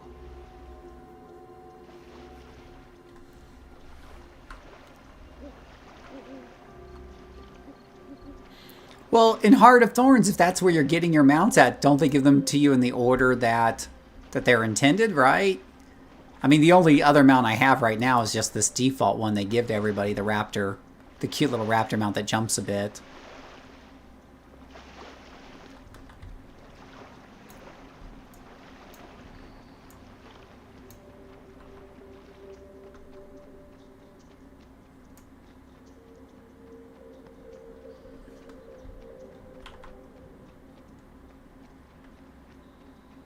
Oh, I guess I gotta talk to him first.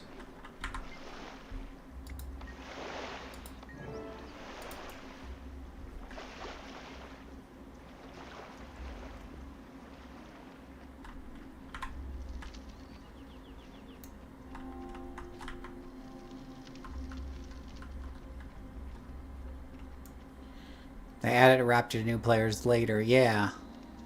You get, so that's, let's see, I get jumping to Path of Fire to get the mounts quickly. Oh, I see what you're saying. So you do Path of Fire to get the mounts, but then when you do Heart of Thorns, I get it now. Okay.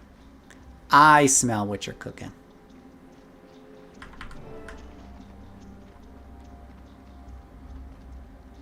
Oh no! Oh no! We got a contention going on here. Peter, what happened with Heart of Thorns? Why did it make you quit in 2 hours? Splendid view, isn't it? Only thing missing is our bloody ship. We never should have let that Seraph dog board the Ravenous again. Ravenous died a noble death, Captain. On fire and full of holes. She went down fighting, like the grand dame she was. Aye, that she did. That she did. Here, who's this new lover come to stare at us? Reporting for duty, Captain. They call my character's wearing the hot pirate. This is how you get accepted into the crew, by the way. If you're playing a female, this is exactly what you do. And sisters of fortune. Sailors that'll stand by us when the blood. They don't even question you. There's no question. The only thing she's missing is some tattoos. We're under attack. Damn them. Look alive, scallywags. Time for some payback. You there, yardarm! You want to earn a berth on my ship, draw your weapon and risk your neck with the rest of us. I'm pretty sure she's already earned her place just with that outfit.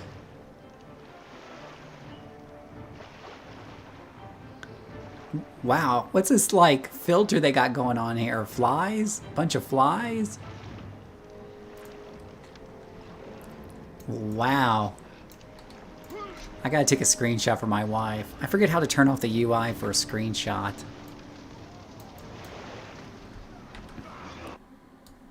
Oh well, I guess this will have to do. I want to keep the pirate outfit. Dude, does this unlock this as a look for the character? I'm gonna trivialize the hell out of it. So Peter, is that what turned you off? Was the... Oh great, I'm not paying attention, I'm dying. Is that what turned you off?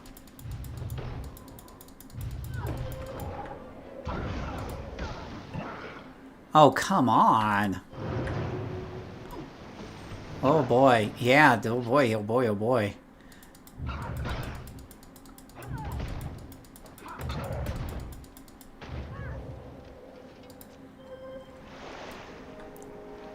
This is what I get for this is what I get for being too distracted by her outfit. But is that what got you to quit, Peter? Was the transverse the land traversal and stuff like that?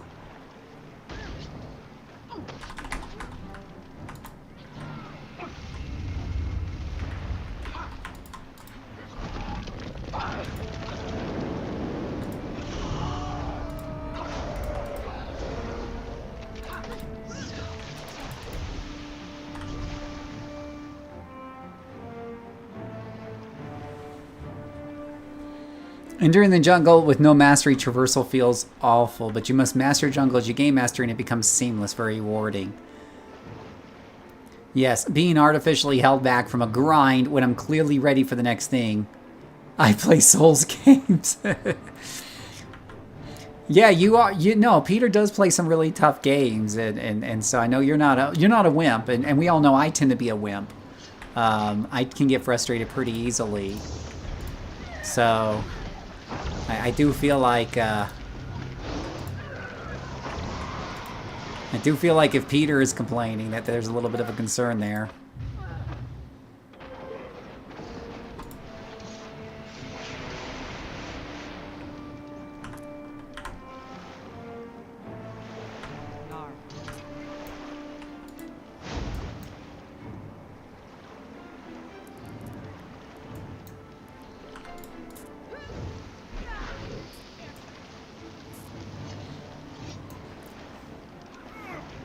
Don't let a number block. If you see a thing, you want to be able to go there.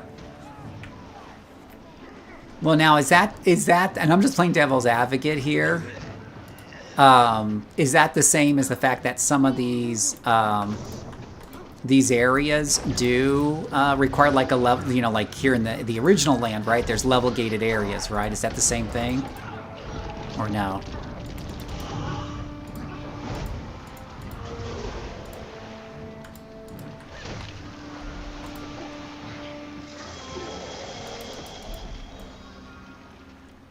That fight required me to pay a little attention to. So that was fun. Don't get in my way.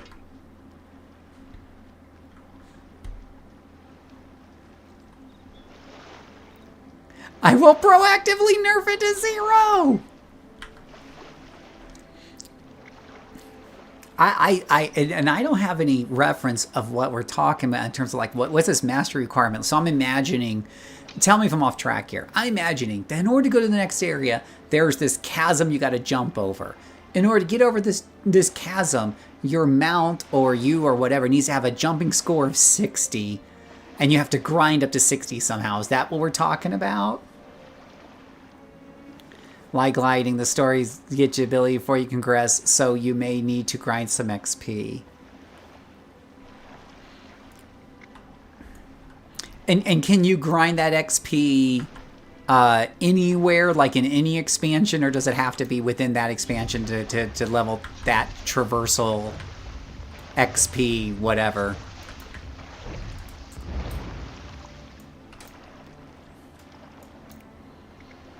Let's see here.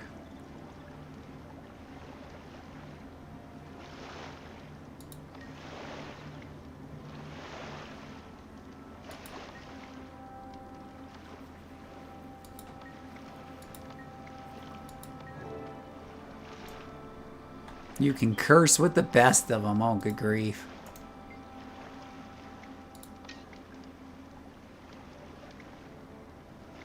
Stop your stupid face.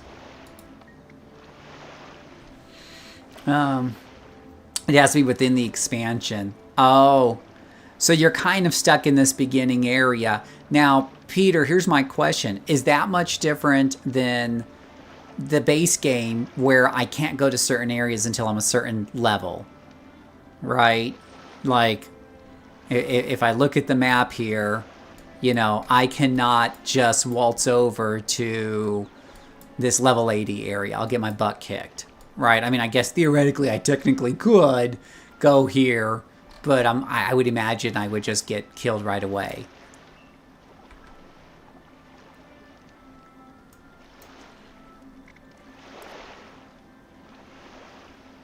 A cow herder!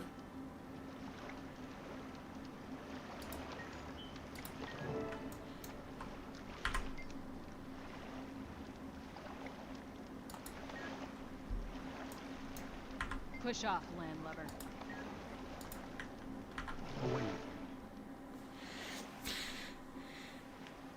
You fight like a pack of wolves, Yardarm. I take you aboard in the blink of a mermaid's eye. Trouble is, my ship is busy cozying up with the seafloor. Gates, you tell the tale.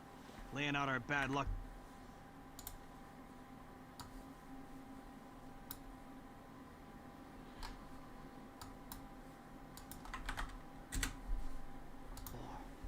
We plundered an Orient treasure.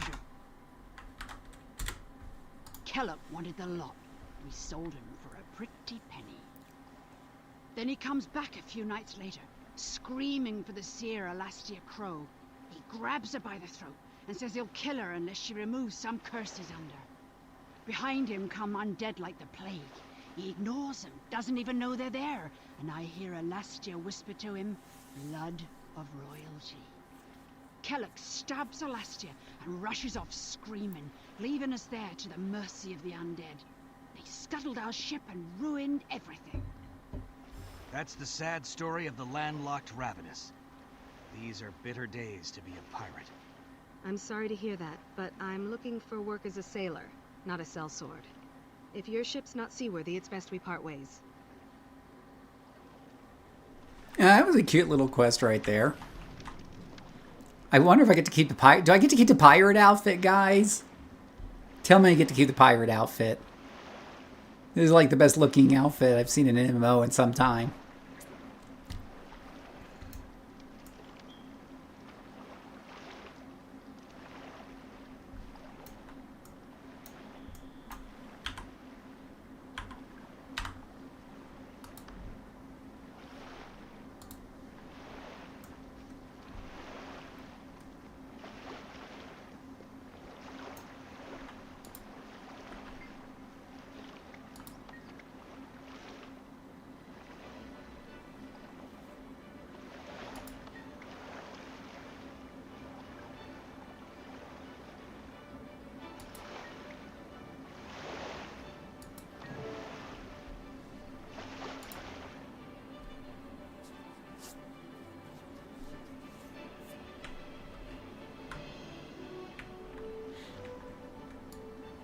So Rob, are you planning on getting seriously into Guild Wars 1? But you said no, maybe not, because it's too much.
Captain Thackeray, I'm glad you're here.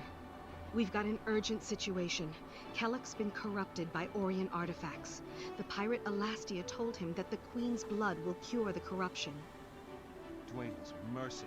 I have to protect the Queen. We can't let him near her. I think the undead are following him because he has the artifact. As long as he's out there, they'll be right on his I'm upset heels. she's not wearing the pirate outfit We anymore. don't have much time. The undead mob he's leading is just getting bigger. Kellock's growing more dangerous by the second. We can't just think of the Queen. We have to think of Kryda. If we just defend her, Logan, Kellock will destroy every town, from Lion's Arch to Divinity's Reach. You're right.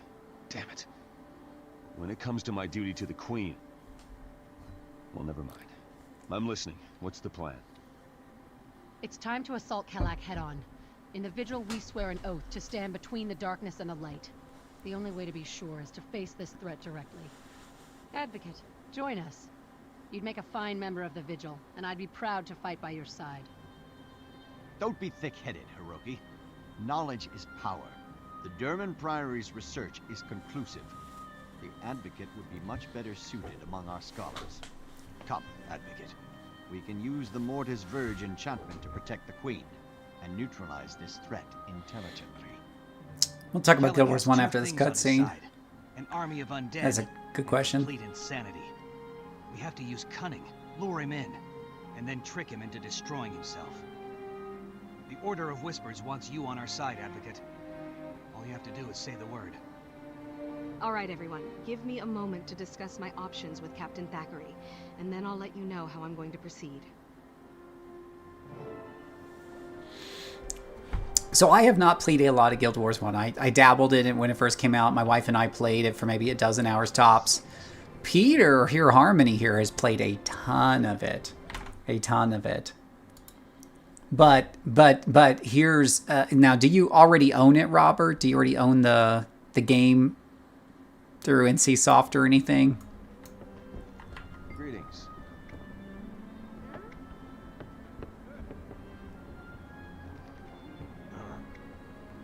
So I have to choose one of these sites to join. Honestly, going undercover as the pirate in the hot outfit, it's going to make this an easy choice.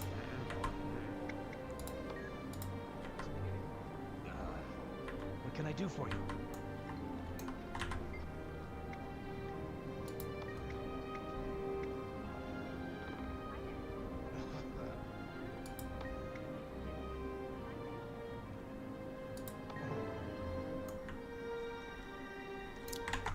All right, so I'm going to show you what I have found out through my research of Guild Wars 1. Buckle up, boys and girls. It's going to be a bumpy ride. So if you want to, let's say, buy Guild Wars 1, you can obviously do that off of Steam and whatever have you. But I buy it through the Guild Wars store just because I already have Guild Wars 2 through their store, and I'll just keep it all centralized there, so I'll buy it there. So you've got this Guild Wars 20th Anniversary Masterpiece Collection, and then you've got the trilogy, the original trilogy, which is Guild Wars Factions, and Guild Wars Nightfall. Separately, those are $20, but usually you can buy those like on Steam as a trilogy or whatever the deal may be. The new re-release is basically going to be those three games together for $20, okay? The thing is, it doesn't include Eye of the North. Eye of the North was a separate expansion, right? And they're talking about that's going to be like some sort of DLC. Now, the thing is, they haven't told us how much that DLC is going to cost yet, right? That's the funny part. So when the game comes out, you don't know how much it's going to cost. Now, this is important because the Hall of whatever of accomplishments is in this expansion.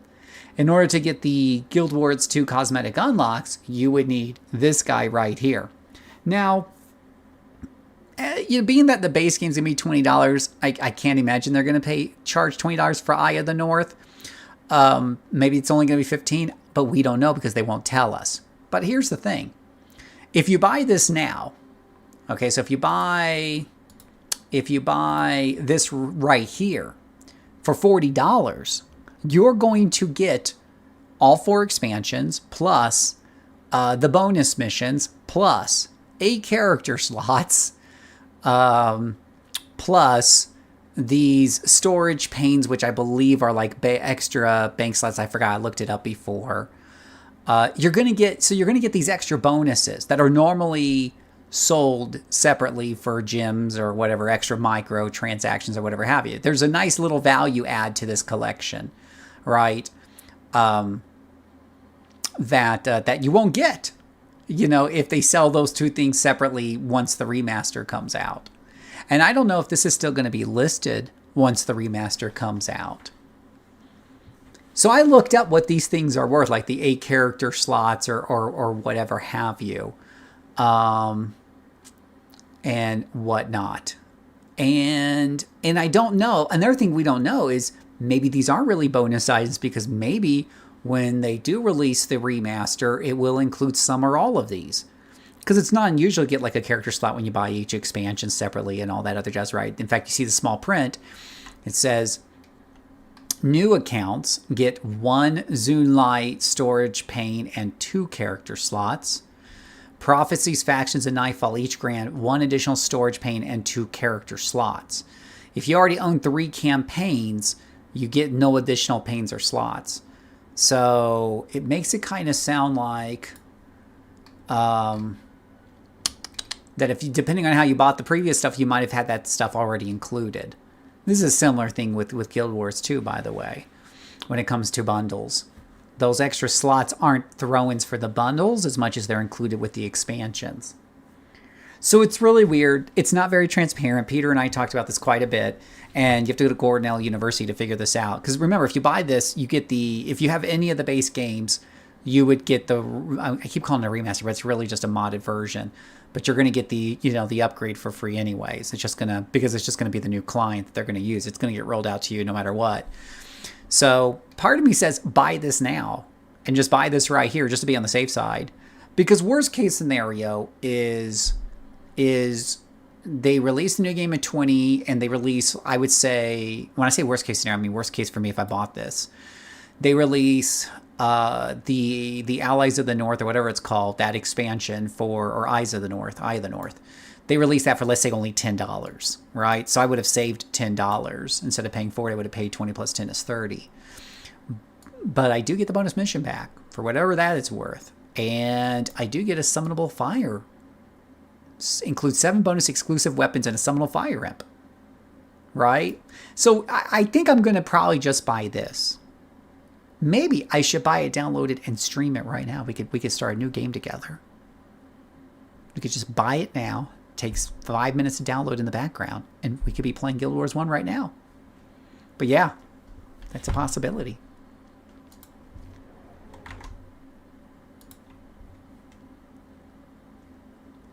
Hey, Smokey Piper, how you doing? Happy Thanksgiving to you too, bud. Thanks for stopping by.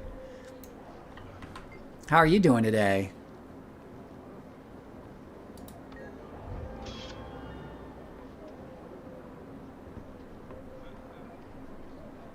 Oh, another staff I don't need. Oh, it's a level 30. I'm up to level 30 missions now. Now that my character's like 44 and a half. Yay. We're cruising through the story missions. We've got to protect the queen. It's all about protecting the queen. Let me guess. I got to go upstairs.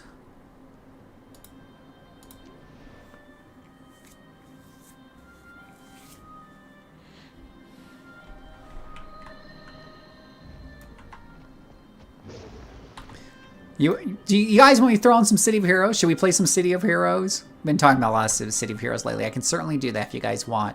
But yeah, City of Heroes is a lot of fun. Lot of fun. Very underrated. I mean, especially with all the enhancements that Homecoming has done to it, has made the game much more fun for me. Much more funner. Much more funner. Is that proper English? More funner. The funnest ever.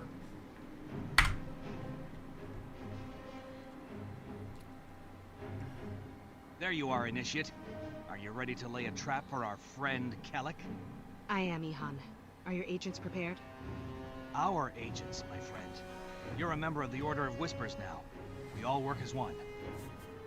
Everything's arranged. We've set traps throughout the room, and we'll create a magical duplicate of Queen Jenna to distract Kellic. But the real Queen Jenna will be safe, right? Absolutely. You have my word on the honor of our order. Good. Kellogg's been sighted near the palace grounds. He should be here any minute now.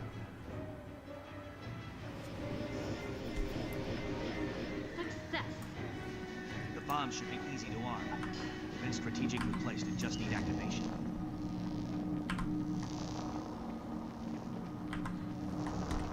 For some reason, I thought that said atomic bomb.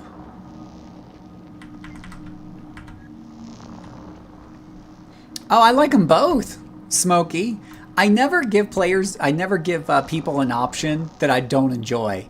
What you didn't hear me say, for example, was, would you guys rather me play Dark Souls or this? Because I don't play Dark Souls.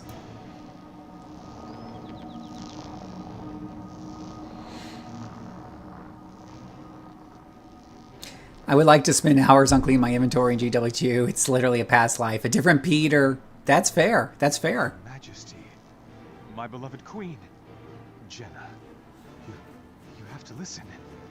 I won't hurt you. I This guy's a little creepy. It will save Kryta. Corporal Kellic, drop your weapons and surrender. You're not thinking clearly. No, I need her blood, royal blood. Don't you understand? It can cure the corruption, make us all free. It's not true. Alastia Crow lied to you, Kellic. She did this just to endanger the Queen. No, you're wrong. There has to be a way. Tell me. No, this can't be the truth. I will kill you all. Oh, hello.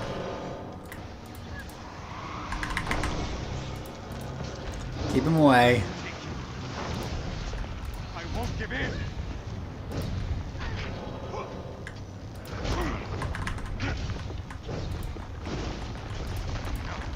You won't stop me.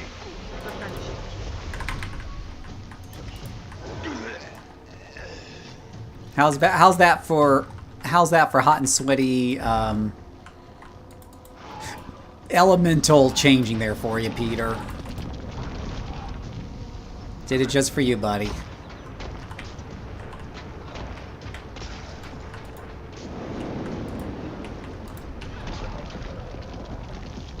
I do like watching the char burn.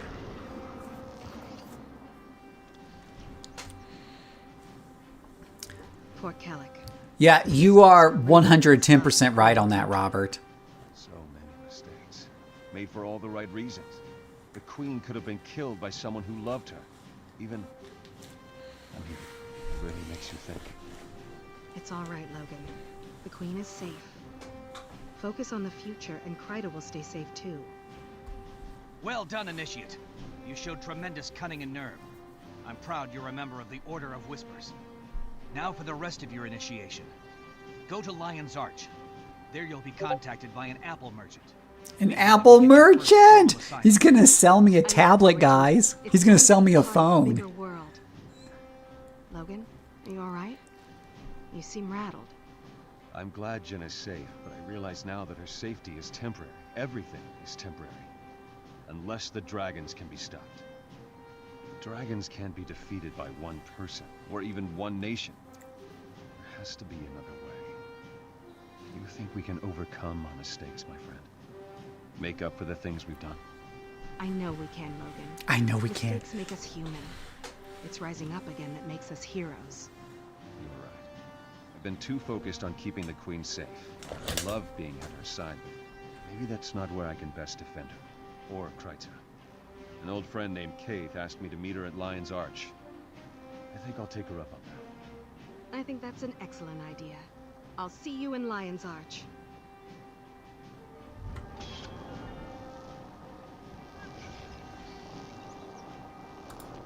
Mine. All mine. All mine. Very, very happy.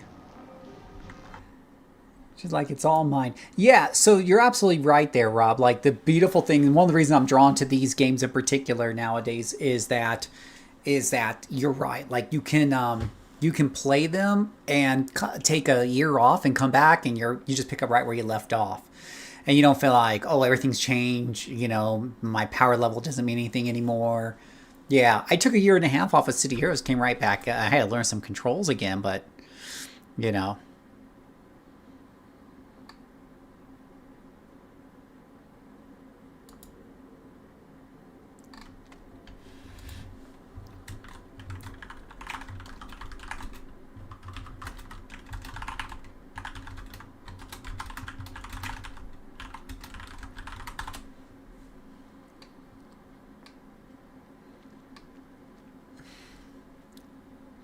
I did. Give me 1 second. I'm trying to fix something in the background real quick. Okay, I think that's fixed. Yeah. Yeah, I'm tired of MMOs that feel all time-gated, that move on without you, that make all your gear worthless.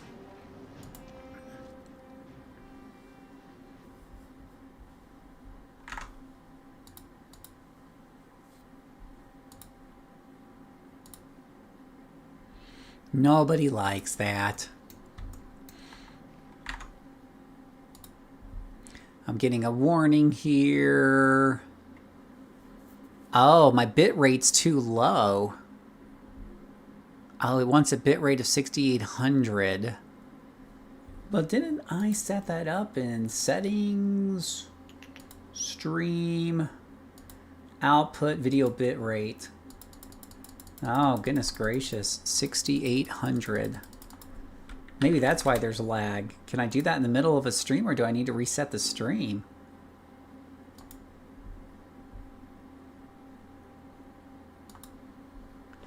I don't know if I can change a bit rate. Peter, you're the expert. Do I need to restart the stream?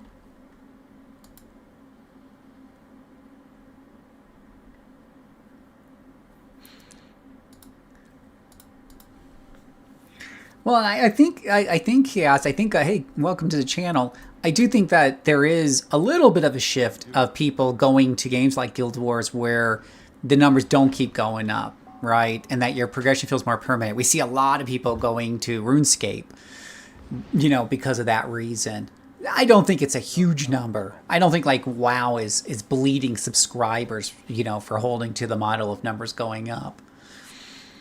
Yeah, I don't think it's a huge number though, but I think it's a significant number, but I don't think it's a huge number. All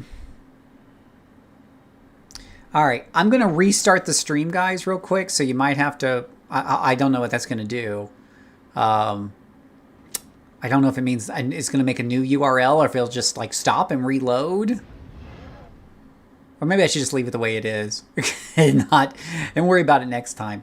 That might be why there's a little bit of a lag between, you know, between everything. But I guess I could just leave it. It's been working so far. So. All right. What do I need to go to next? We got to go and do stuff with those people. Ooh, coin purse.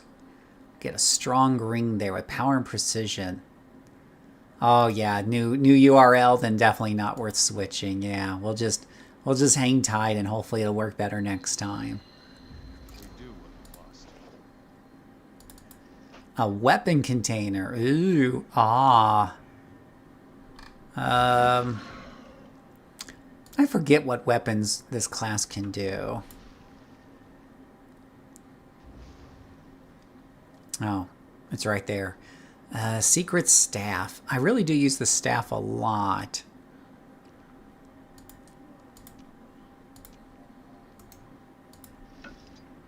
All right, got another new staff.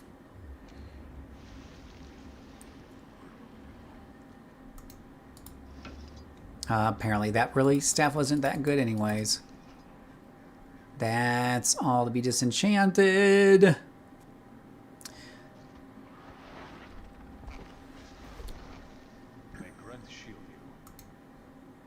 You can send stuff to the bank? How do you send stuff to the bank? I know I could deposit all materials into the material bank, but I can't just send anything to the bank, can I?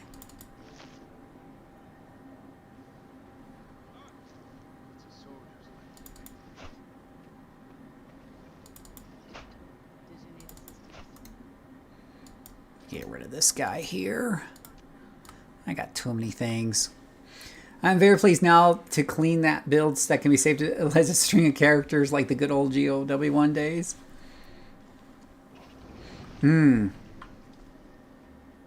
Oh yeah, the deposit material button is the bomb. Absolutely. Absolutely.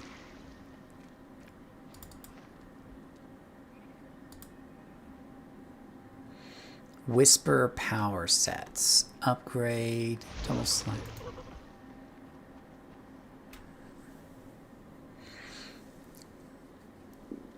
This one doesn't have any stats. It just says Whisper's power is just nothing. Oh, that seems kind of weird. Why would I want to use that?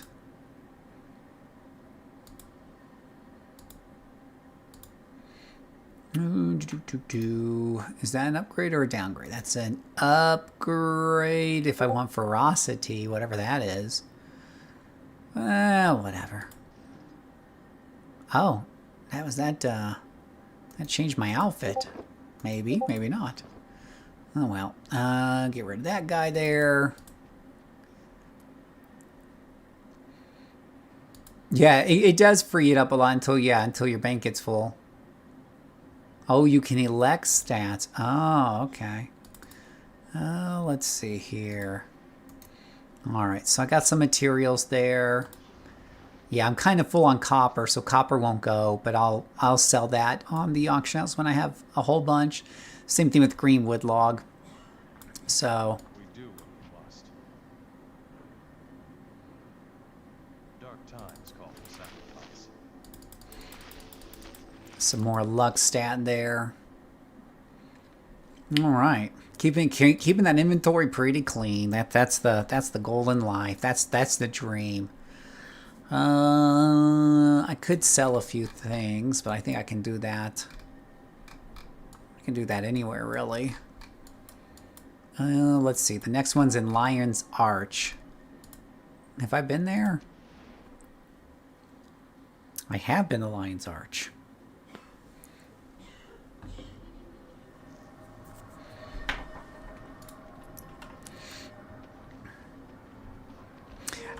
Chaos, are you going to get in on the Guild Wars 1 remaster doohickey?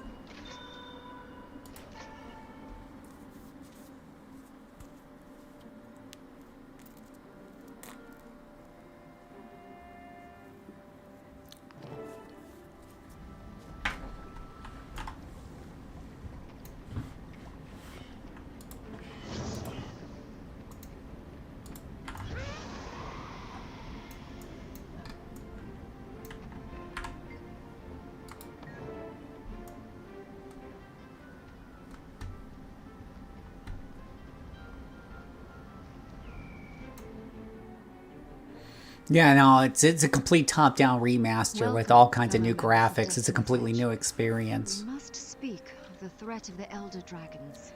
Did you play the? I'm just messing. Did you play the original? I could say the same for you, human. Finally crawling back for forgiveness. Char's really well animated. I've done nothing that needs to be forgiven. Logan, Ritlog, enough of your squabbling. Kaith, I doubt that we can unite again. Not after our last mistake. The Norn's right. When heirs to Galkin makes mistakes, people die. Is that what you think, Soja? That what happened was my fault?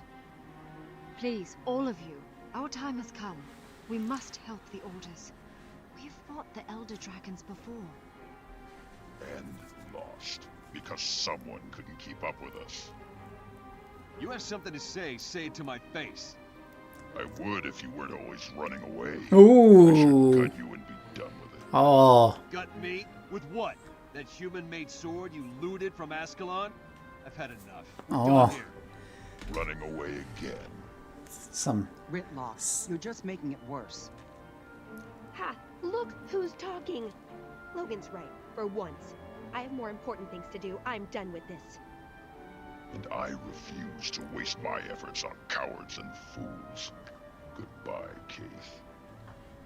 It's sad to see Logan and Ritlog. Do you like GW2 Chaos? Something to bond them together. Yes, I know it might help. Kaith, I have to leave as well. I fear this meeting was a mistake, but maybe I can fix it. We failed, then. Failed to bring Destiny's Edge back together. We cannot help the others. How can we help Tyria?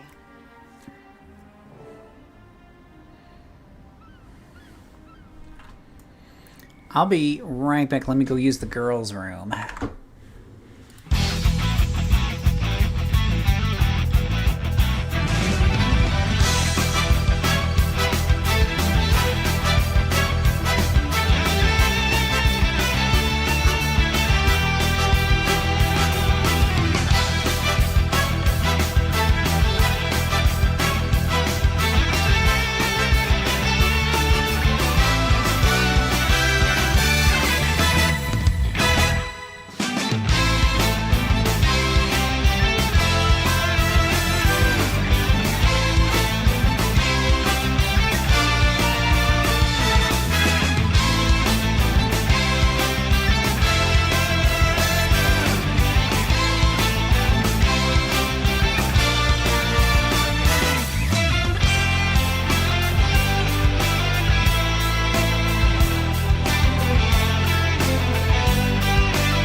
We are back. Big neck. He's a big neck boy, Philip. Ah. I don't have enough opinion. Whew. So you put a lot of time into GW2, but you're over MMOs. It's not an MMO. It's like just an RPG that you kind of play through the story on. I've been playing all solo.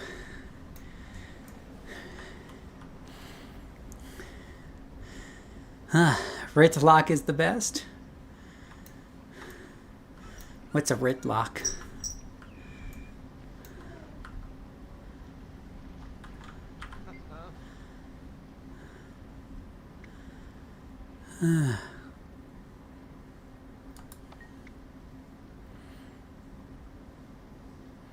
Oh, that person.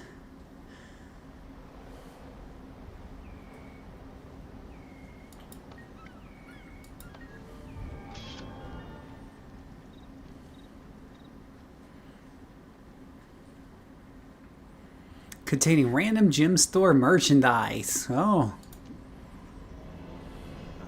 Oh, that's the Shar, yeah. He is pretty cool.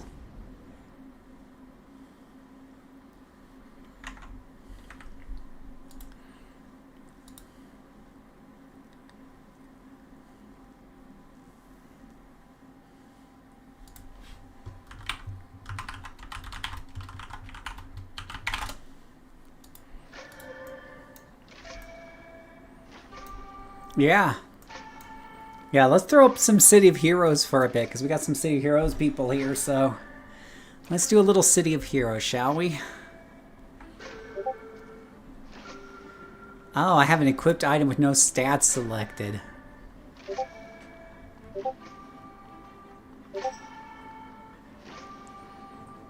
What piece of gear do I have that doesn't have stats selected?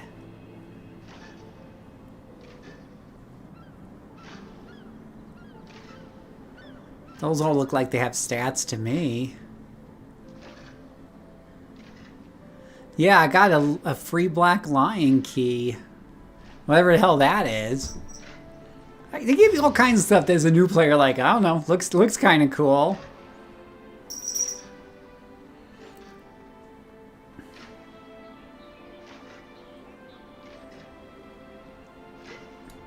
Yeah, her boots could use an upgrade.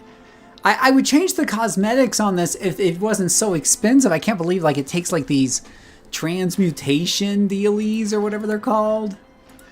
So if I want to change this look to, if I want to change her ugly boots to look like some of the prettier boots I found earlier, I got to play a transmutation charge. And these things are, like, kind of expensive. Like, I don't know, 120 gems for 5. So, yeah. Yeah, that's kind of rude.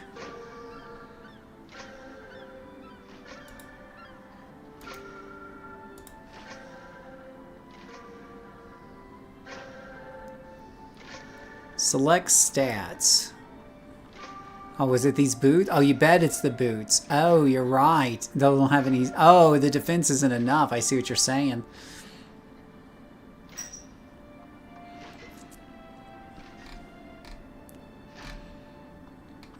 Ooh, so many different things to pick from. Holy cow.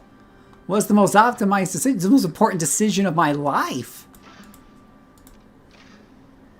There we go. Oh, there's some... Oh, this is an ugly hodgepodge outfit.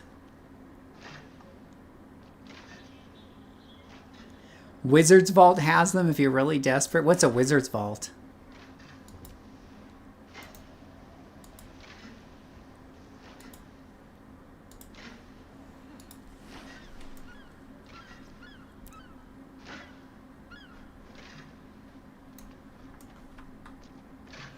Guild Anniversary Banner PvE. Oh.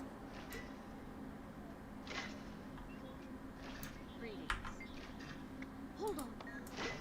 Yeah, she's there.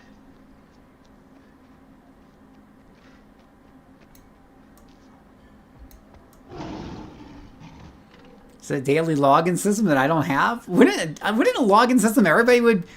Oh, you need the expansion. I'm about to say. Well, I'll be picking up these expansions, I think. I think this is fun. We'll do a little City of Heroes before I run out of time, so we can talk about some City of Heroes together. But yeah, I think this is pretty good. I'm definitely having fun, and I don't care if it takes me a long time to clear the content, whatever, as long as I'm having fun, you know. So... that's kind of the important thing, is whether or not it's fun and stuff, and you're unlocking new things as you go along and whatever have you.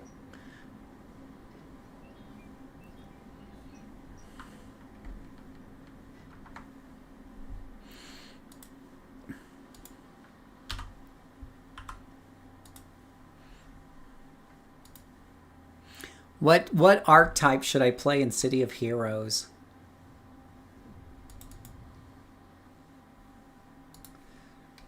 Let's see if we can get the game to actually come up. That would be nice.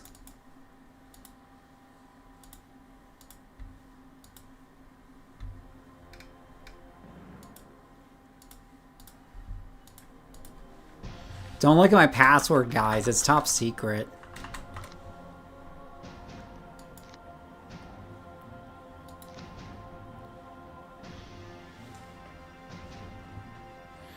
Yeah, the open heart system. Yeah, I'm having a lot of fun with it. It's definitely a fun game. Definitely. So any of you want to see me play a particular class or type? We got a couple of Sentinels here that are leveled. I got a couple of other Sentinels that I'm working on, including the famous Tola Tanker. I've actually not played him a whole lot. I don't know if he's ready to play. Brian Force is my top Corruptor. Super fun. Chrono Crossfire here needs a respec. Thankfully, I got plenty of those. This is a new character. He's got a really classy name. I think he's a really classy guy here. Those are my Corruptors. And I got a couple level ones I need to level up. These are just placeholder images. But these are future videos, ideas that I might want to do. So I just made them as placeholders. Stardust is my primary Dominator. And Blue Lazuli, based off of the Black Canary, it's another good Dominator. Actually, one of my favorite Dominators is the Polite Punisher. It's using Arsenal Control and Arsenal Assault is a lot of fun. And then Cinder Flare is using a lot of good pyrokinetics. And you can see what's interesting is Corruptors are probably better for solo than Dominators. But I seem to have actually got more time in my Dominators than my Corruptors. I just really like Polite Punisher a lot. I've leveled him up pretty much from scratch. I actually did do him from level 1 on up. And then Cinder Flare, I power leveled her to 15 on a farm. And then ever since then, I've just been playing the heck out of the character. And I'm up to 26 there. Mini Shocker, I need to make this outfit. This is not the real outfit. And Void Reactor, a couple of future ideas for future videos. On blasters, we have Kim Archer, which is beam and devices. Very good for solo. Lots of fun. Just wipes enemies out. Just melts them. Freezer Burn is fire and ice. This is a character that I originally had back in the day in the live game. So he started off in Neutropolis, and I've been working him slowly up through levels, but he started at level 1, so he's been playing all the way through, and he's got a really cool looking outfit to boot, so that's pretty nice. I think this is just a throwaway character I made for some sort of program or something. So assault rifle, blaster. So I wouldn't put too much into that. And then we got a couple of other placeholders there. Brute, I've got a farmer brute if anybody needs to be farmed. And then I got a regular brute fire salvage, savage. It's like the claws melee or whatever it's called, savage melee. And then fire for the secondary on that one. Whatnot. Well, and would you... then for Mastermind, I've only got Danzig, which is patterned after the Boar Queen. If you didn't know, for those of you who watch Star Trek Next Generation, Danzig was one of her titles or names. And so that is the Boar Queen right there with her robots. And it's very good for soloing. It's the very first solo character I ever did. Syndelia is not a solo character. That is an empathy Sonic Defender. So this was made primarily for my last SG, as I used to get them through quite a few task force with her. Aquaborn got a little bit too much leveling up through a farm that I sat on. So I've not had a chance to play with him just yet. And this one is supposed to be a defender you can solo, fire, poison. So it's called Burning Poisona. So we'll get that leveled up and tell you guys what I think of that. Controller, I think I have finally found a controller build that you can solo. It's the plant control, because you get this little pet that actually does some decent damage. It isn't fast, but it's not as boring as a tanker. It's not as slow as a tanker. Maybe it is as slow as a tanker, but it's a good tanker. I can deal with it. I'll put it that way. My Darkness controller here. I have not really played that one. I think I made that for a group and that never came to fruition. My Stalker is totally not based off of Psylocke at all. It is Psionic Melee and Ninjutsu, and is a lot of fun to solo. A lot of fun. Yeah, it's got the 2 specs thing going on. Yeah, totally. Nabume is actually based off of an anime that I never read or watched, but I was looking for some sort of dual blades like character I could base it off of, and I found it. And I'm like, you know what? Somewhere out there, there's somebody who's really into anime that will know what that is. And then Veralos is a Widow, which I never play. It's a team. That's definitely a team character. So, what would you like to see me play, Smoking Viper, since you've only played Mastermind and Blasters for easy soloing, which, ironically, I think Blasters are harder than Sentinels. I would think Sentinel would be a go-to for easy soloing. Brute, Solo, Mastermind, I think are your top easiest new player solo characters. I would put Blaster as 1 tier harder because they're so damn squishy. My Sentinel hardly ever gets mezzed. Whereas the other day for that video I was making, my Blaster got mez left and right and came close to dying like 5 or 6 times. I was literally down to like this much health.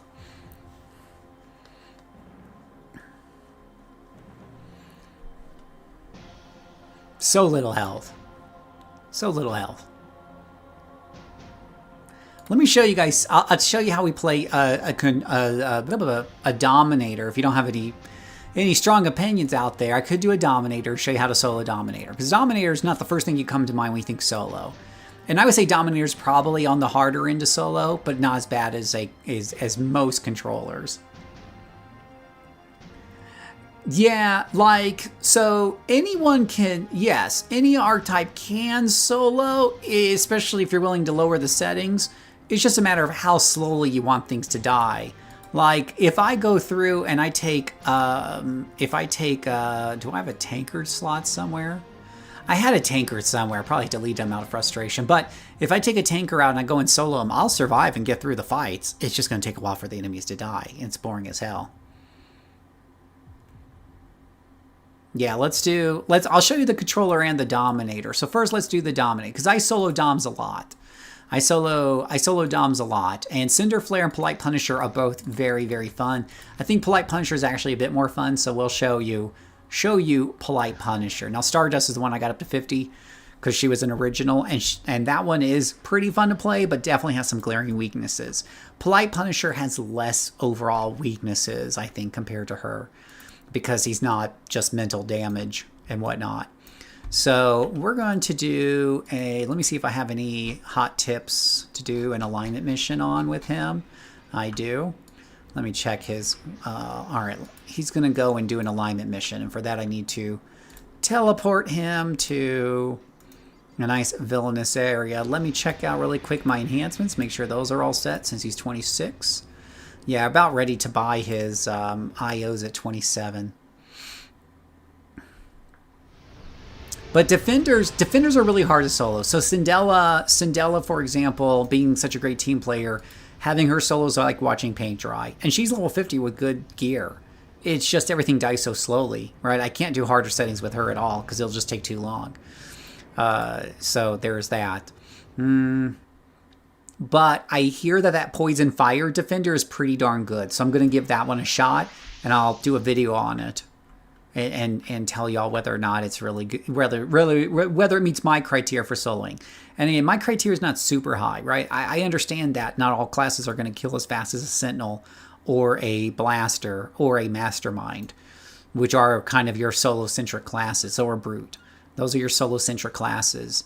I get that. That's why I play Dominators, right? Dominators do not kill as quickly. You're going to see that today, but that's okay. That's all right. But it can't be too slow.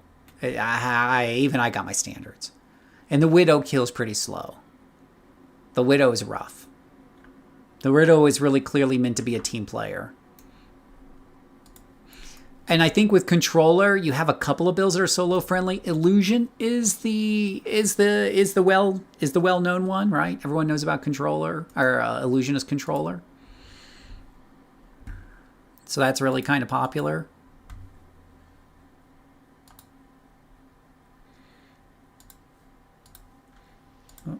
trying to fly and change my settings at the same time. Whoa, we got a lot of reds around here. I'm going to die before I even get there. Wow. I think what we need around here is a few more mobs. Oh, and of course it's not a door I can quickly fly into.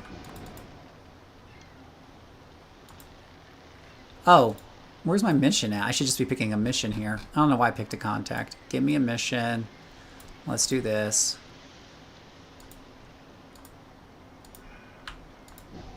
Now I got to go all the way back over there. Yay.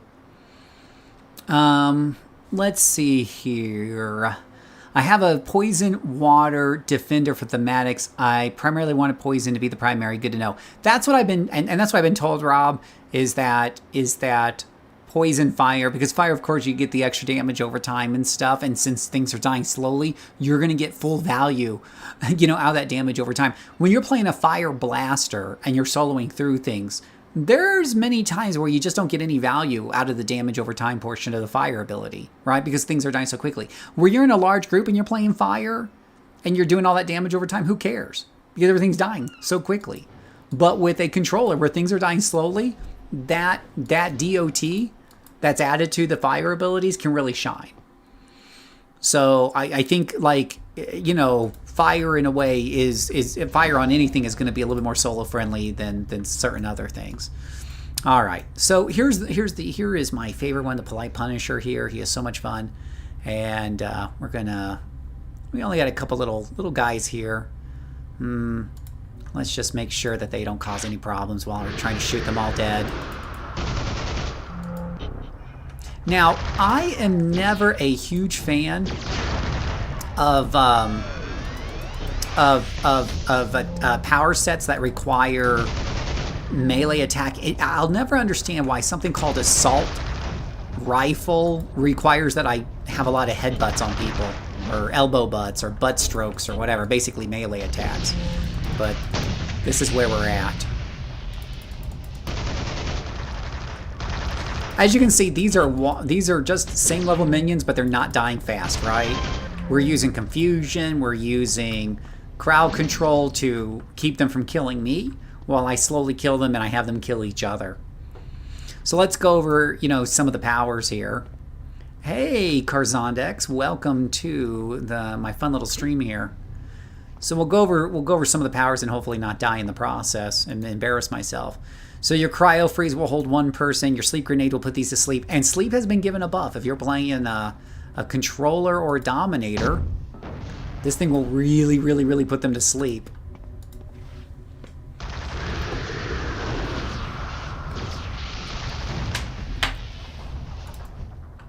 Am I getting hit from the side? Oh, shucks. I got some extra aggro here.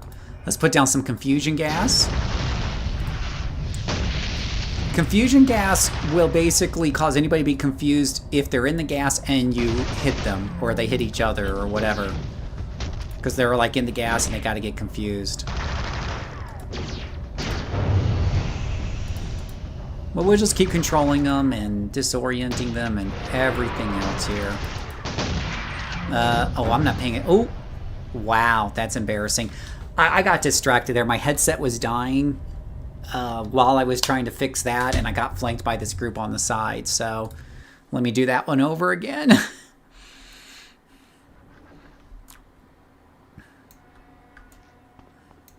I will do that over again. That was on me, and I didn't see that group coming in from the side. Yeah, the knockdown seems handy. So we'll go over these powers again. Hopefully make this look a little better this time. And with most Dominators, and I've said this before, there's a couple of classes. Dominators, one of them. Blasters, one of them. They're squishy classes. And if you get sideswiped by an enemy group, you're just going to get your butt kicked, right? I mean, you might get lucky and pull it out of your ass. And I could have used one of my higher tier control powers if I was fast enough, and that would have probably saved my bacon. I got tear gas here, for crying out loud, somewhere. Oh, and I've got a tri-can. I forgot I just picked that up. So I've got some toys to play with here. I'm trying to talk and show you guys things and deal with headsets at the same time. Let's try this guy here. And it helps to have stealth. Oh, lovely. They all mostly healed up. Okay. I'm gonna put down the tri-cannon this time. I'm gonna have a little buddy help me out. And I'm not gonna pull any punches with these guys. A little tear gas will teach them who's boss. They're all throwing up. Now, tear gas is on a pretty big cooldown. It's a pretty high-end power.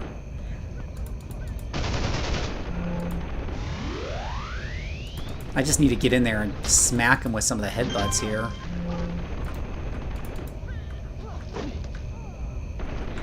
That one's dead. That one's dead.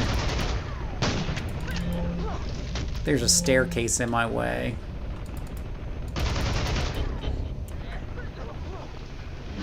Bat. There we go.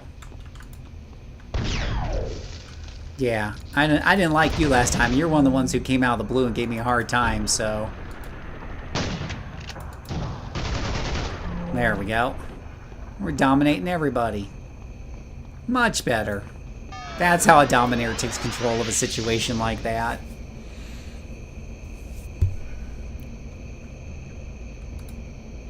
Gotta minimize that distracting chat. So yes, when you're playing and soloing a dominator, you have to be more careful. You're basically playing chess, right? Instead of checkers. You can't just go in there swinging and stuff. You gotta have a plan depending on the groups that you're facing. Now I can just stealth to the end of this, I suppose, but then we won't get to show you how I beat everything up. I hate these little ramps up and you can hardly see what's up there. You could get into a lot of trouble if you're not careful. So sometimes it pays to take an unorthodox route, just to make sure you're not jumping into something really ugly there. So one of my favorite things, yes, is making them slide, which won't affect the flying girl too much. We can freeze her. But I love making things slide all over the place.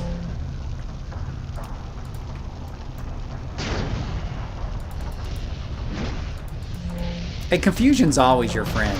If you have confusion in your dominate power set, use it.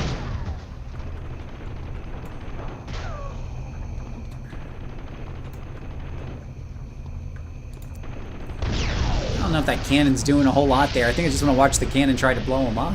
There he goes. Good job, cannon. Good job.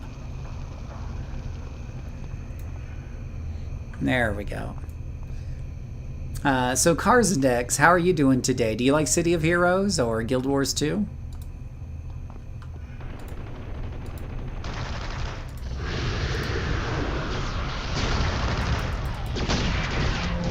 So I've got a whole bunch of them confused there. We've got some guys on the back end. Time to put down the big stuff here. So another place where I got surrounded right there. Somehow I'm doing a really bad job of like scoping things out before I rush in. But keep control of the situation. That's what's important.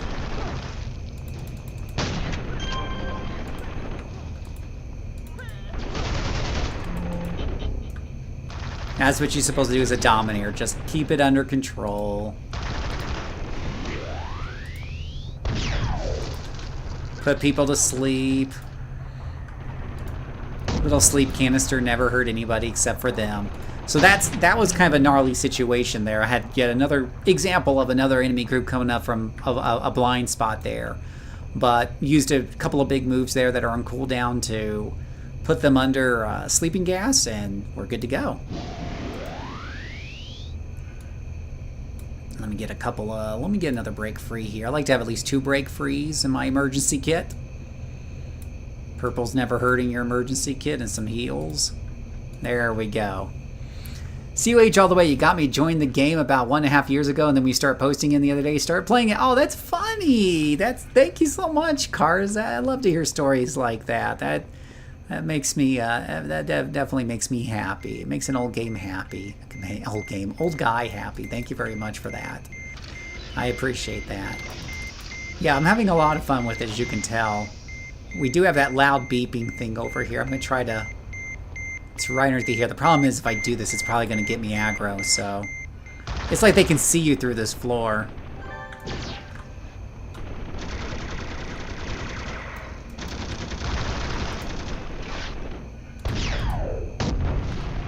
But put him to sleep. Trip them up, do what you gotta do, but keep them under control. If you're playing Dominator, control them first, kill them later. That's what you always want to do.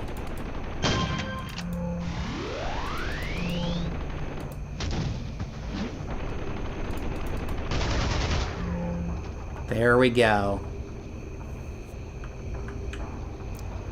So does this make sense to you, how we're using the controller to solo this content? And it's not exactly an easy mission, I guess. I mean, it's kind of easy, but we're getting some yellows in here. And we're definitely getting into some hairy situations where I'm getting a little flanked. So it's always good to show you how to improvise when you need to. Stealth is your friend. Not that that cannon is doing a good job. That cannon is doing a really good job of ruining my stealth is what he's doing, I think. I just love things that slow people down, make them slip. I love the ice power set for that. Look how much time they're wasting just running around. This is what I was talking about, by the way, Peter. You can see how the slow in this game just lasts so much longer than Guild Wars, right? Like, it is like night and day difference.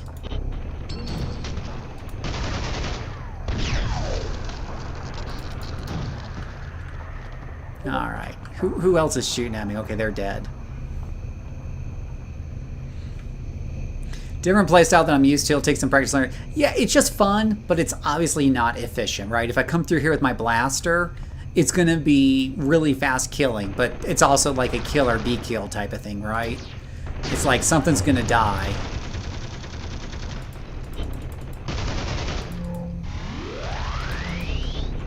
And by the way, you'll notice that I have not really used the domination power, by the way. One of the arguments that you'll see is that the class isn't good unless you use domination power, the domination power, and you have that up all the time. That's simply not true. It's simply not true. You see me confusing all these people here?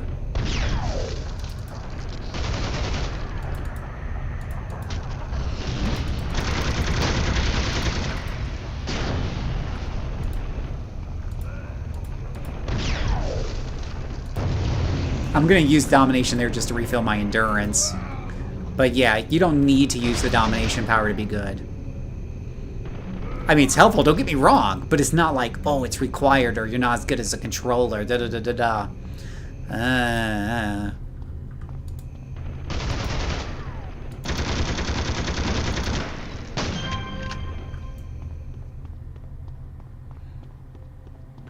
Yeah, it's like playing a Stalker too, right? If you ever solo a Stalker, that also requires a different play style.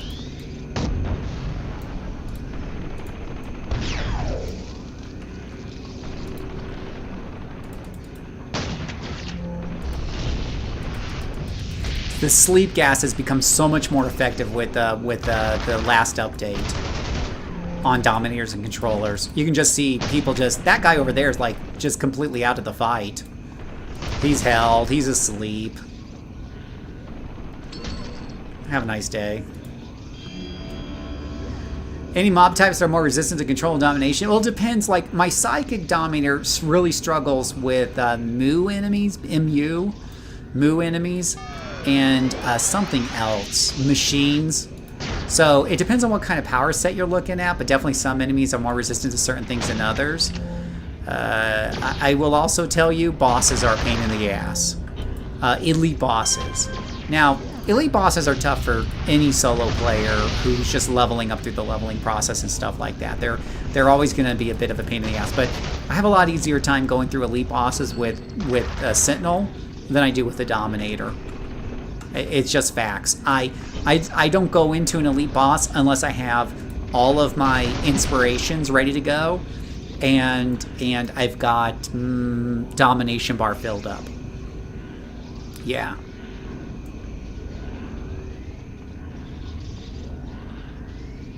Destroy everything in the base. Apparently I'm missing some important part of this mission here.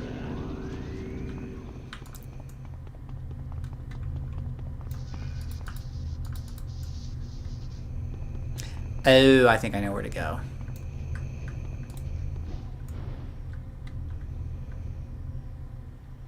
room. Maybe over here?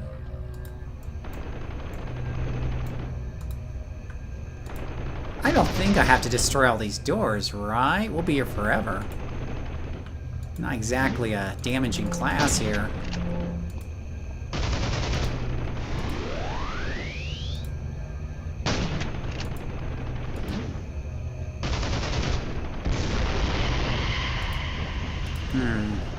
Now, I can't believe that's it.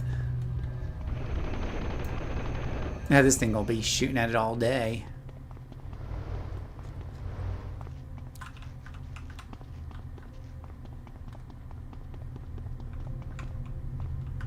Nothing there.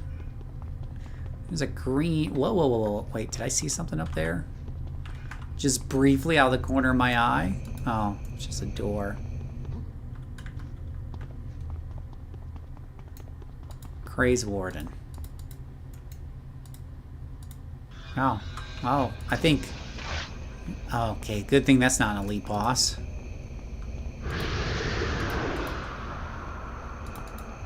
Oh. I guess I just made him into my ally. I thought I was going to have to beat him.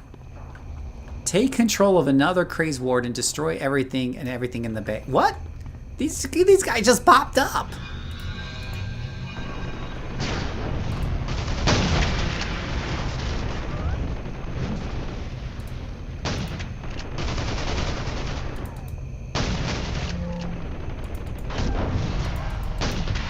I do like my little pet here, the little flying tri-cannon.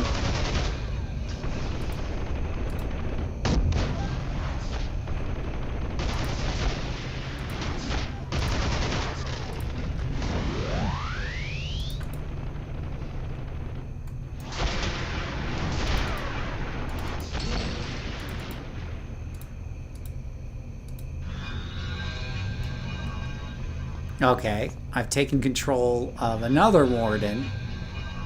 Oh my gosh, take control of another warden? Some of these missions here are just like, what the heck are you guys thinking?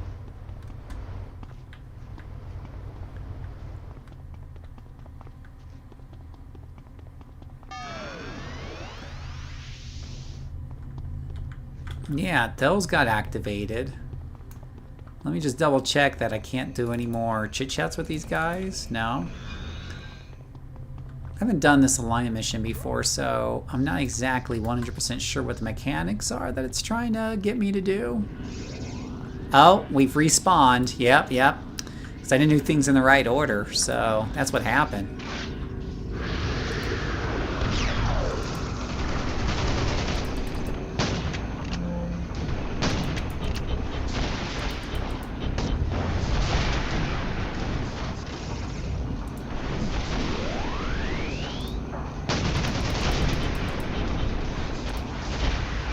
Yet I'm not a big fan that I have to do a lot of melee with this.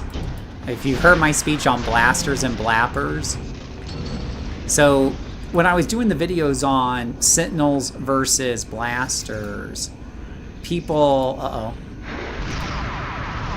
people are always like, oh, you forgot to mention that, you know, the secondaries and blasters have really great high damaging melee attacks. And I'm always like, why would I want to play the squishiest class so I'm constantly getting in melee range? That makes no sense. But again, I'm looking at it from a casual player's point of view.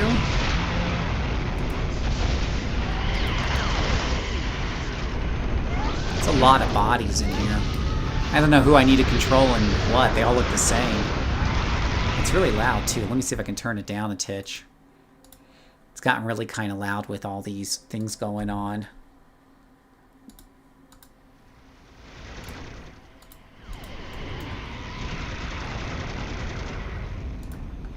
Are they all dead? This is what being a controller is all about, or a dominator. I didn't do a whole lot in that fight. I laid down the confusion and stuff. Well, to be fair, I had pets, but they just all come back. They're all dead. They all shot each other in the confusion. That's hilarious. Alright, so those guys are all dead. That got me some good XP for that character. and what have you. So that's cute. So that's this guy here. Do you want to see a controller? Do you want to see the Cinder Flare Dominator? Do you want to see a Corruptor? What would you like to see next?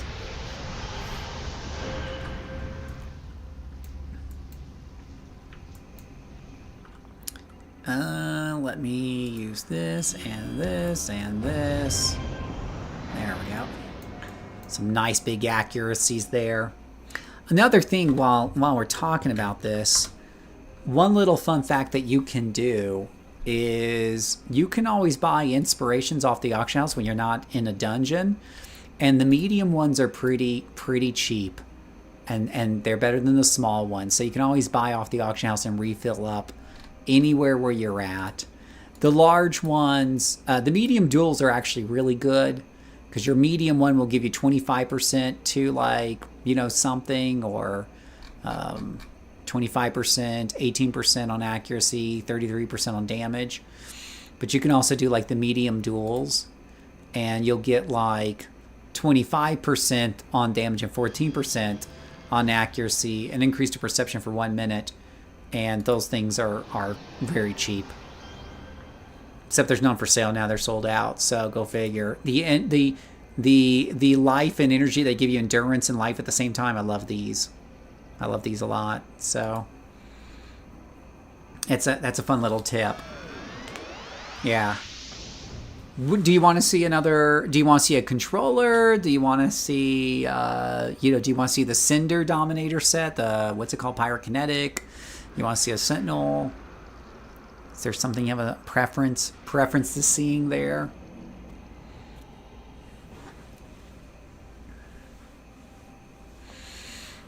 And I'll give you another tip when I show you this next one too. I'll give you some more. I can do some hot for casual single player tips. I'll put it that way.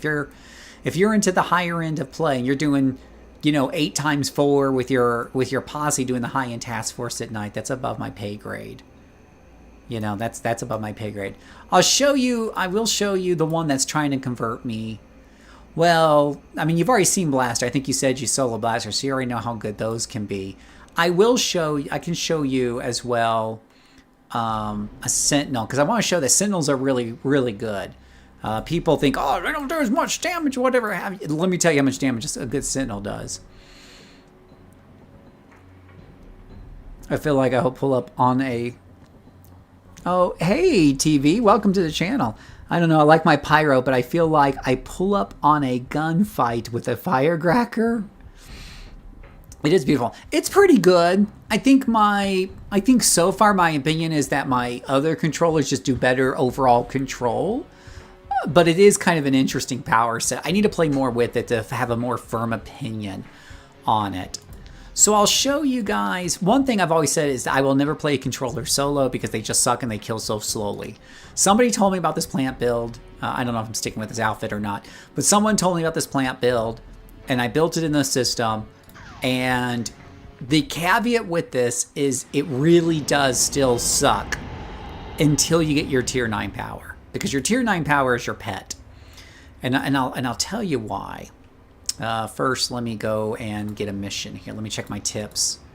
We'll see if we can do an alignment mission. So another hot tip is when you got alignment missions, do them in between your Ouroboros stuff, because as I mentioned in that last alignment tips video, they're usually short, and they can give you some pretty good merit rewards at the end. So let me show you how this controller works. And how it can do some decent damage. And you can see for yourself and decide for yourself how it compares with the last guy I just showed you. Let me check my enhancements. They all look good. She's already on to IOs. I do like the wings, by the way. I've got a couple of characters that use these wings.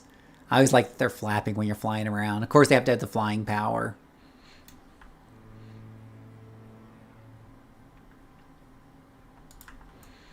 Alright, so your controller has 2 sets, and none of them are assault. That's what makes killing so slow. You basically have got a control and like a support, right? And control is, kind of a support. So you're really a super supportive class and whatnot. And I don't know why I'm going to the contacts for. I'm supposed to be doing a mission Hero. Save the homeless. Close. Mission. Select task. Steel Canyon. Oh, gotta go Steel Canyon. Rude. Where are my travel powers at on this character? Did I not buy the travel powers on this character? I did not. Ooh. I gotta fix that. I gotta make a stop to the vendor. Do I even have double XP going on yet? I do at least have double XP going on.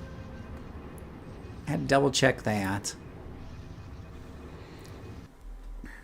I'm trying to get into trouble, really, I am. TV, tell me about your experience with Guild Wars TV. When did you join? Do you like Homecoming? What is your experience? I don't think I can buy from the smart vendor while I'm on a...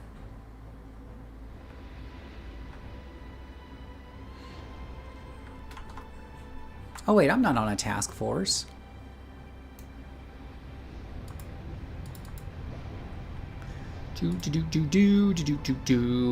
Prestige powers, utility. We are definitely going to want travel. Is it travel, teleport? Oh, we definitely want mission transporter. That's a super big help. I don't have a base yet, so I'm not terribly worried about that. Could use long range as well.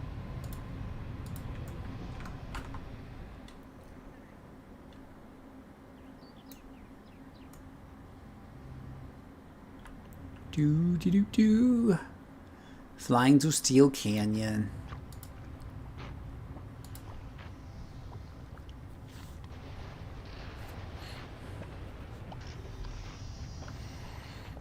It is really funny, like, you're these big-time superheroes and you gotta take the train. That's hilarious.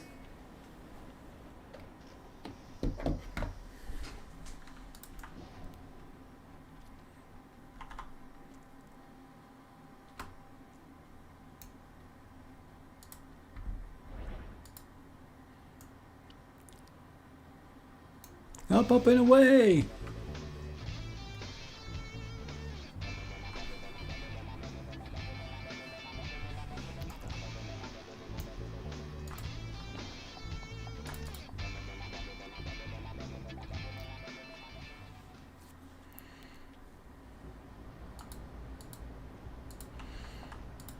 Alright, let's go make some trouble.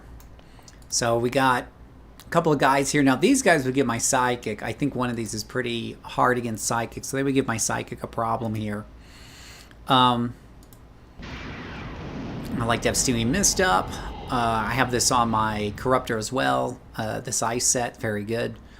We're going to go ahead. Seeds of Confusion is like a go-to on your plant character. You want to throw this out whenever you can because having them beat the shit out of each other is what's really fun. Go ahead and put our Fly Trap down. That's our pet. Very important. He's our main source of damage. Between that and Confusion, honestly, that's where it's at.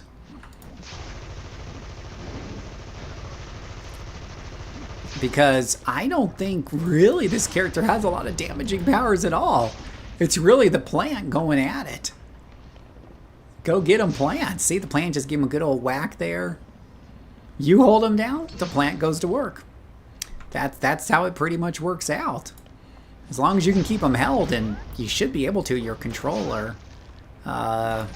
this can work. I mean, your controlling powers do have some damage over time, so you're not completely worthless on the damage side, or yeah, on the damage side. And if you can confuse them, that's just going to add to the damage, right?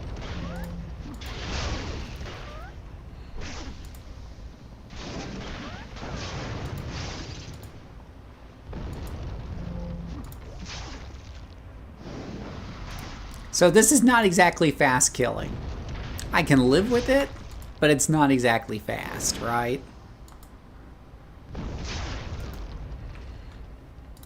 Oh, I should put down Freezing Rain. I think Freezing Rain does a little bit of DOT as well in an AoE.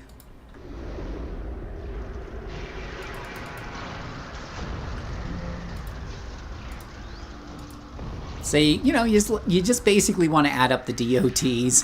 That's what it kind of comes down to. You want the 1s and the 3s and everything just to be flying up on the screen. Because you do extra damage to anything that's held. Or anything that's under one of your control powers. But you could, I think you can kind of see that this is not quite as fast as the Dominator, but, or as aggressive, but it could work. It could work, I think. What do you guys think?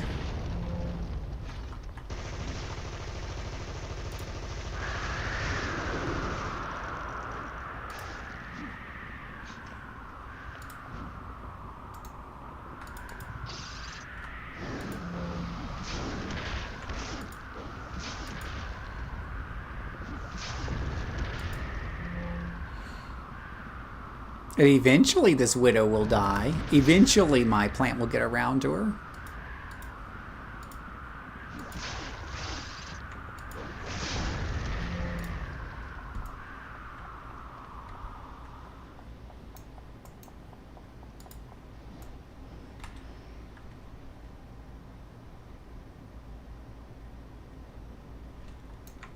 You guys will have to tell me what you think. I do have this gust of wind, by the way, which is also nice for getting rid of certain problems.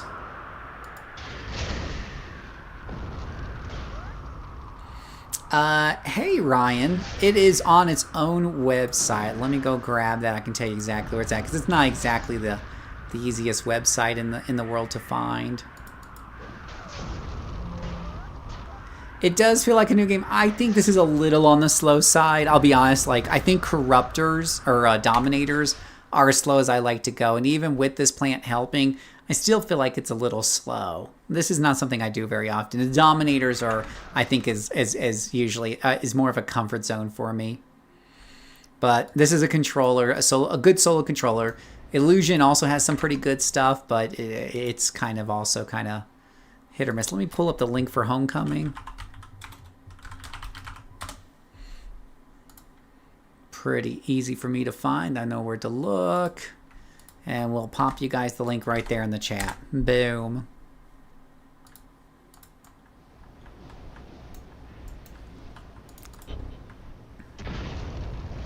But you do have to have patience.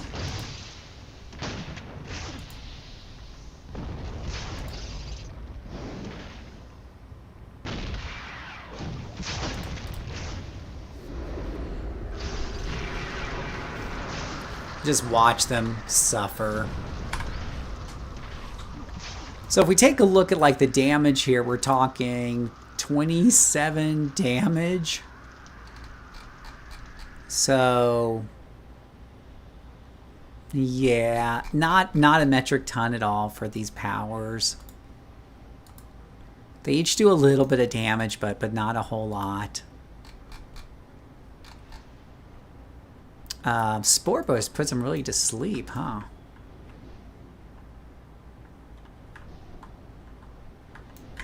Two homelesses being held captive. We can't have that. But again, use confusion as much as you can, because confusion will help you take them down. Oh, she did not get held. We'll fix that.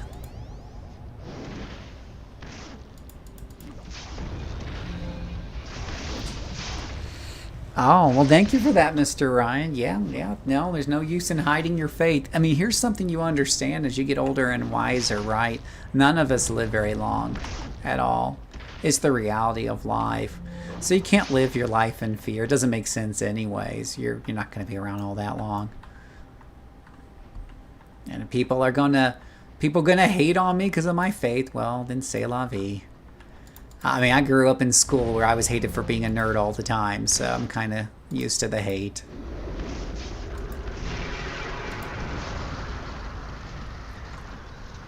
Oh, I got some people behind me here. Ah, they're surrounding me. One of the things I do like to do with this character is I keep them flying all the time. Because I'm really up here to just kind of dominate the battlefield and kind of keep an eye on things while everything's killing each other.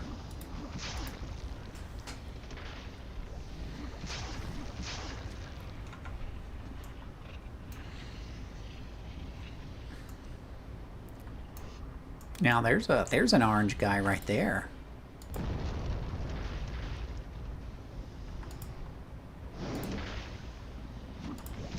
Go get him, Plant, because no one else is going to kill this one. Can't confuse him, and killing an orange can take some time. Oh, I even have Hurricane, which will blow them away.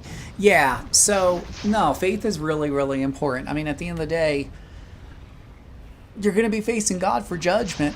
And it's really important to know, you know, what's right and what's wrong and where you stand with Christ and stuff. Because you can die tomorrow. I've had friends die really young. You know, you think you're going to live to 70. It is not guaranteed. It is most definitely not guaranteed. Choose this day who you will serve, but as for me and my house, we will serve the Lord.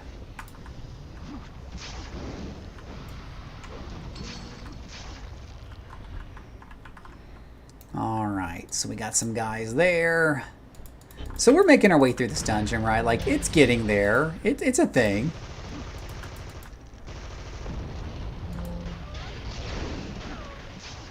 And I'm pretty much not getting terribly hurt or trapped or anything along those lines.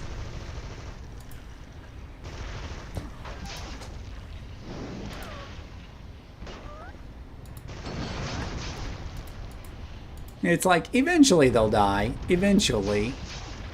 I could probably be using the smart powers to help attack. Like the Black Wand and stuff. I think you start off with that nowadays, but I think this character doesn't have it yet, so I gotta go buy it. Count them, one homeless person left. Oh. Oh, hello.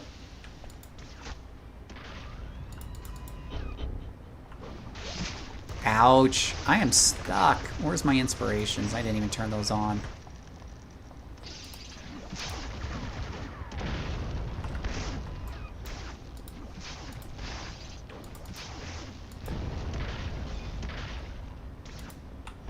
And what happened to my stealth? Stealth usually helps keep me from getting stabbed from behind like that, because they don't really see me.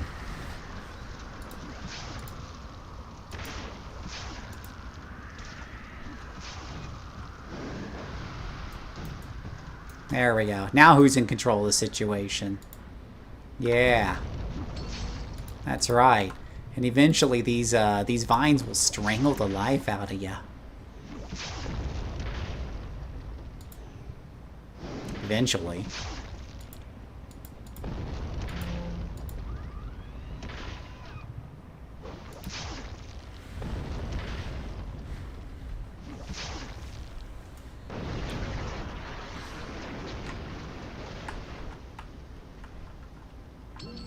And there we go.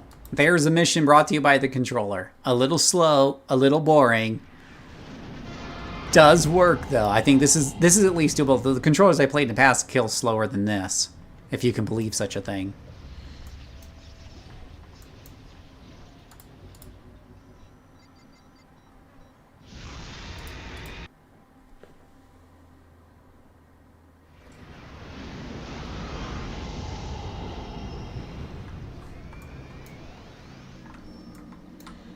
All right, so let's play a Sentinel.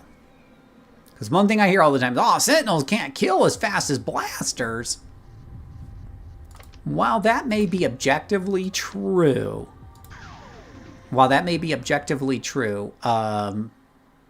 you know, if a car goes 60 miles an hour, it objectively moves faster than a car that goes 59 miles an hour, but they're both fast, right?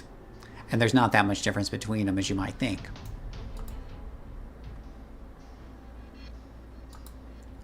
Return to contact. Active contact.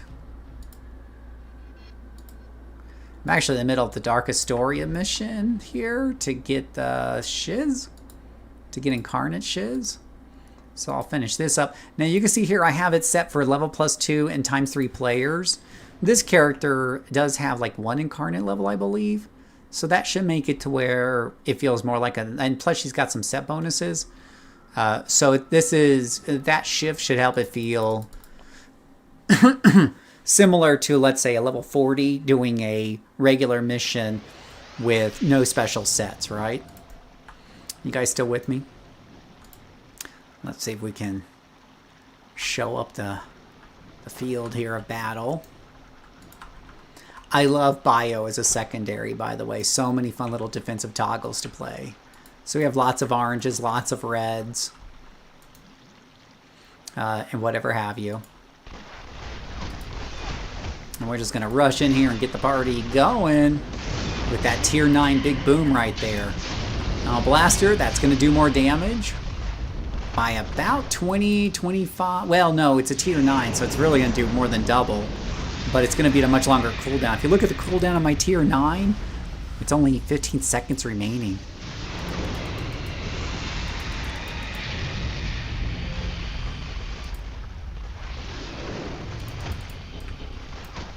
Oh, aren't you cute? And you can just see how fast this character just went through that groups of oranges and reds, right?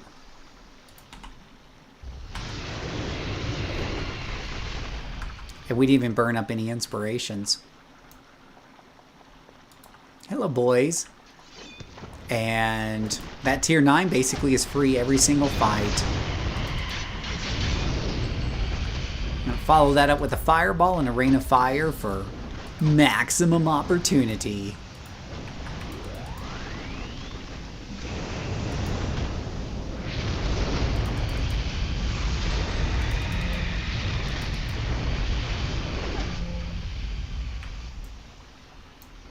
So about the level settings here, let me finish off these guys here so I can talk without being harassed.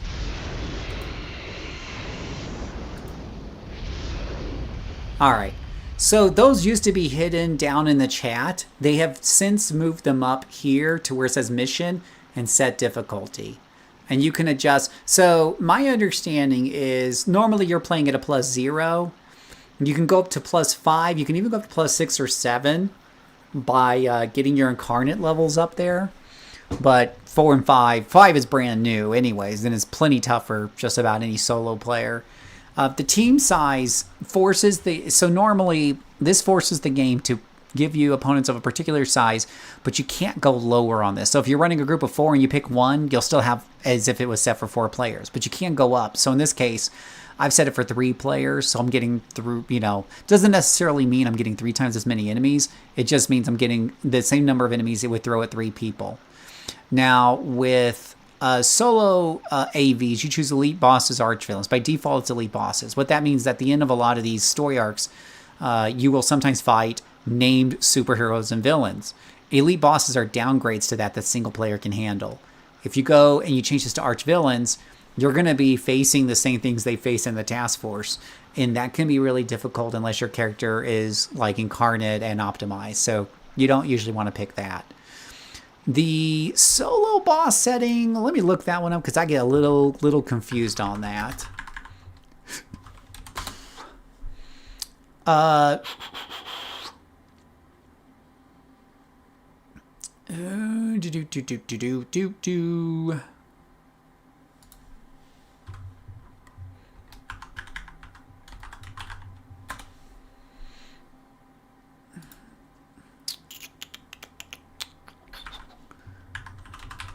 Let me see if I can find that.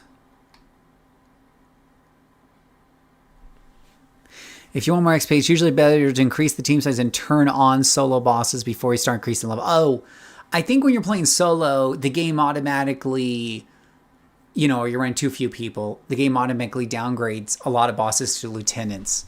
Solo bosses, yes, would put them back up to bosses. So there you go. And bosses aren't usually too tough, so I don't think that's the worst setting in the world, especially for blasters. Well, blasters, but sentinels have no problems with bosses. Elite bosses, yeah, that can be a little tough. That can be a little tough.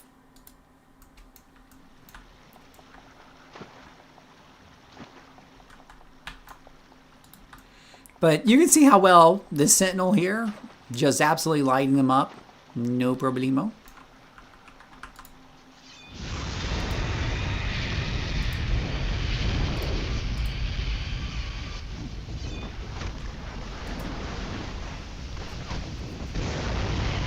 Yeah, you gotta like that big explosion. Tier 9 powers is always fun. And on a Sentinel, you can do it a lot more often. It just doesn't do as much damage as a blaster.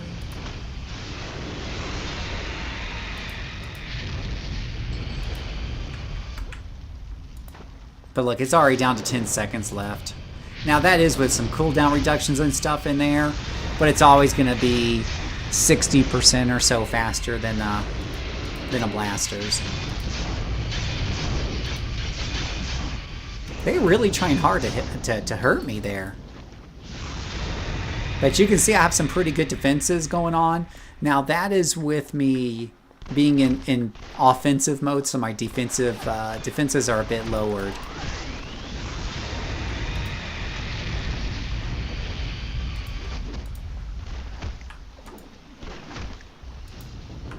You know, in a way, having your power do less damage but activate more often increases your DPS, because I don't hesitate to use my tier 9 power in just about any fight. Whereas with the blaster, I'm like, is this a big enough fight to use my tier 9? Is it worth it? Right here, you're just spamming the darn thing.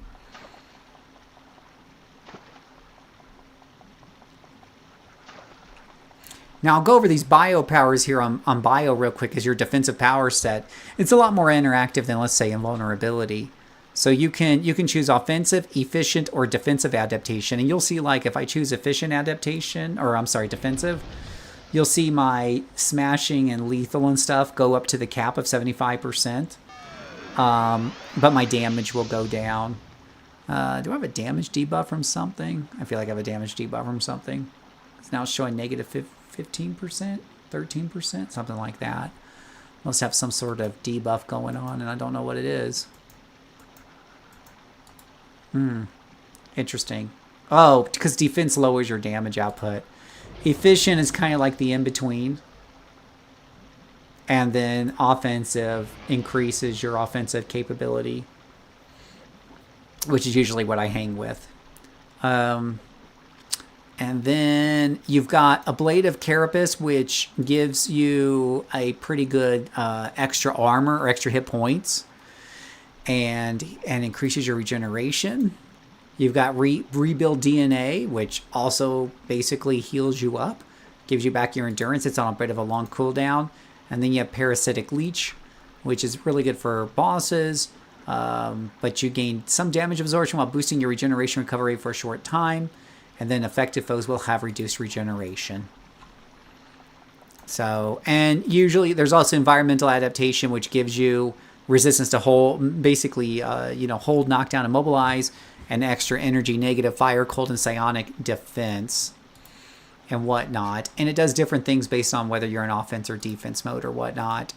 And then you have Hardened Carapace, which gives you lethal, smashing, toxic, disorienting, and sleep. So between the two of those, you have some pretty darn good Mez resistance. Come on, boys. Come and get some. You want some? Come get some.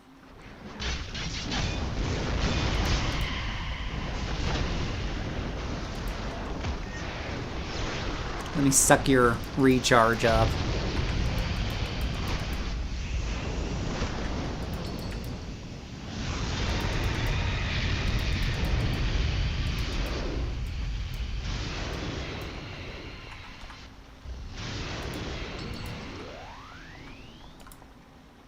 Blast!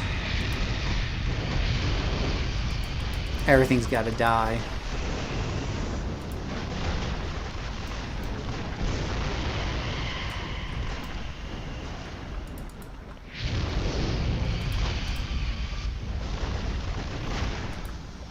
Yeah, I like that Rain of Fire. Just tons of little fours popping up all over the place.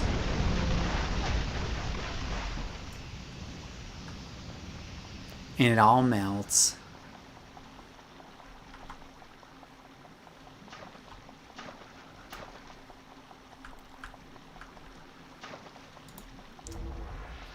I'll go ahead and just get to the end of this one here, and we'll call it a day, but I hope this helps out some people.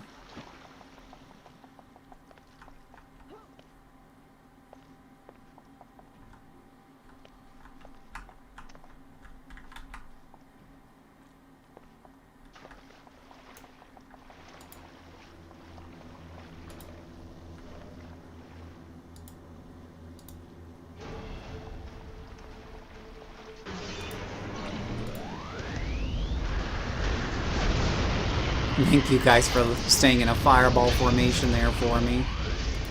Oh, health is getting low. Whoa, whoa, whoa. Regen. Oop. Oh, they're giving me a little run for my money here. I forgot this fight can be pretty tough.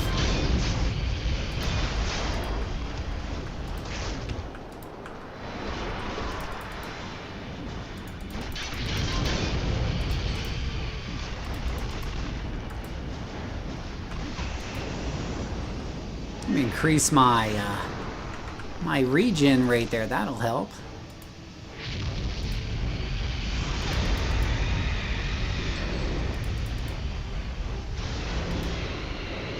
I wonder if they're hitting me with a damage type that I don't have great defenses for.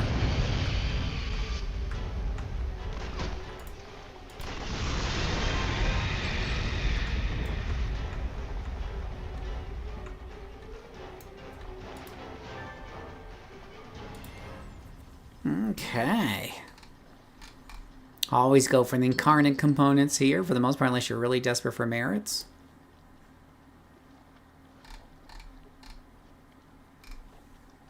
Let me see what I have in my salvage. See, do I have Kulu? Kaitalik? I do. Do I have a dimensional doodad? I do not. I'll take a dimensional doodad. There we go. All right.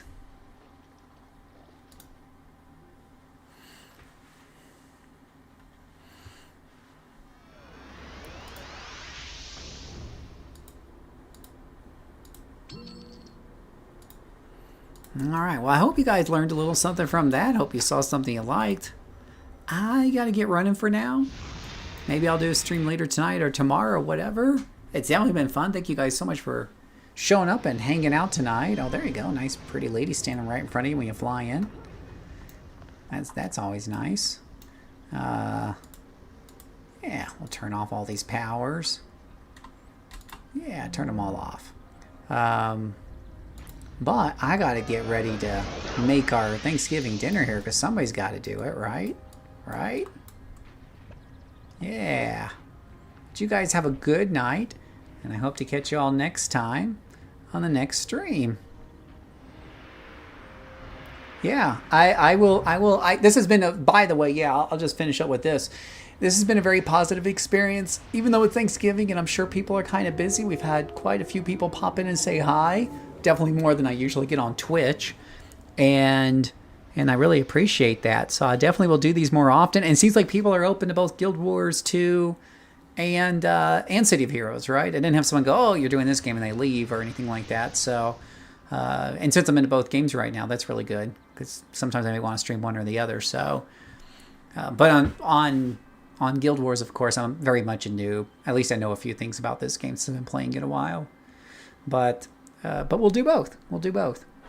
And whatnot. But thank you guys so much. I really appreciate it. I hope you have a great Thanksgiving. I hope you have a blessed Thanksgiving with your family. Definitely give thanks to God for your family and all the blessings in your life.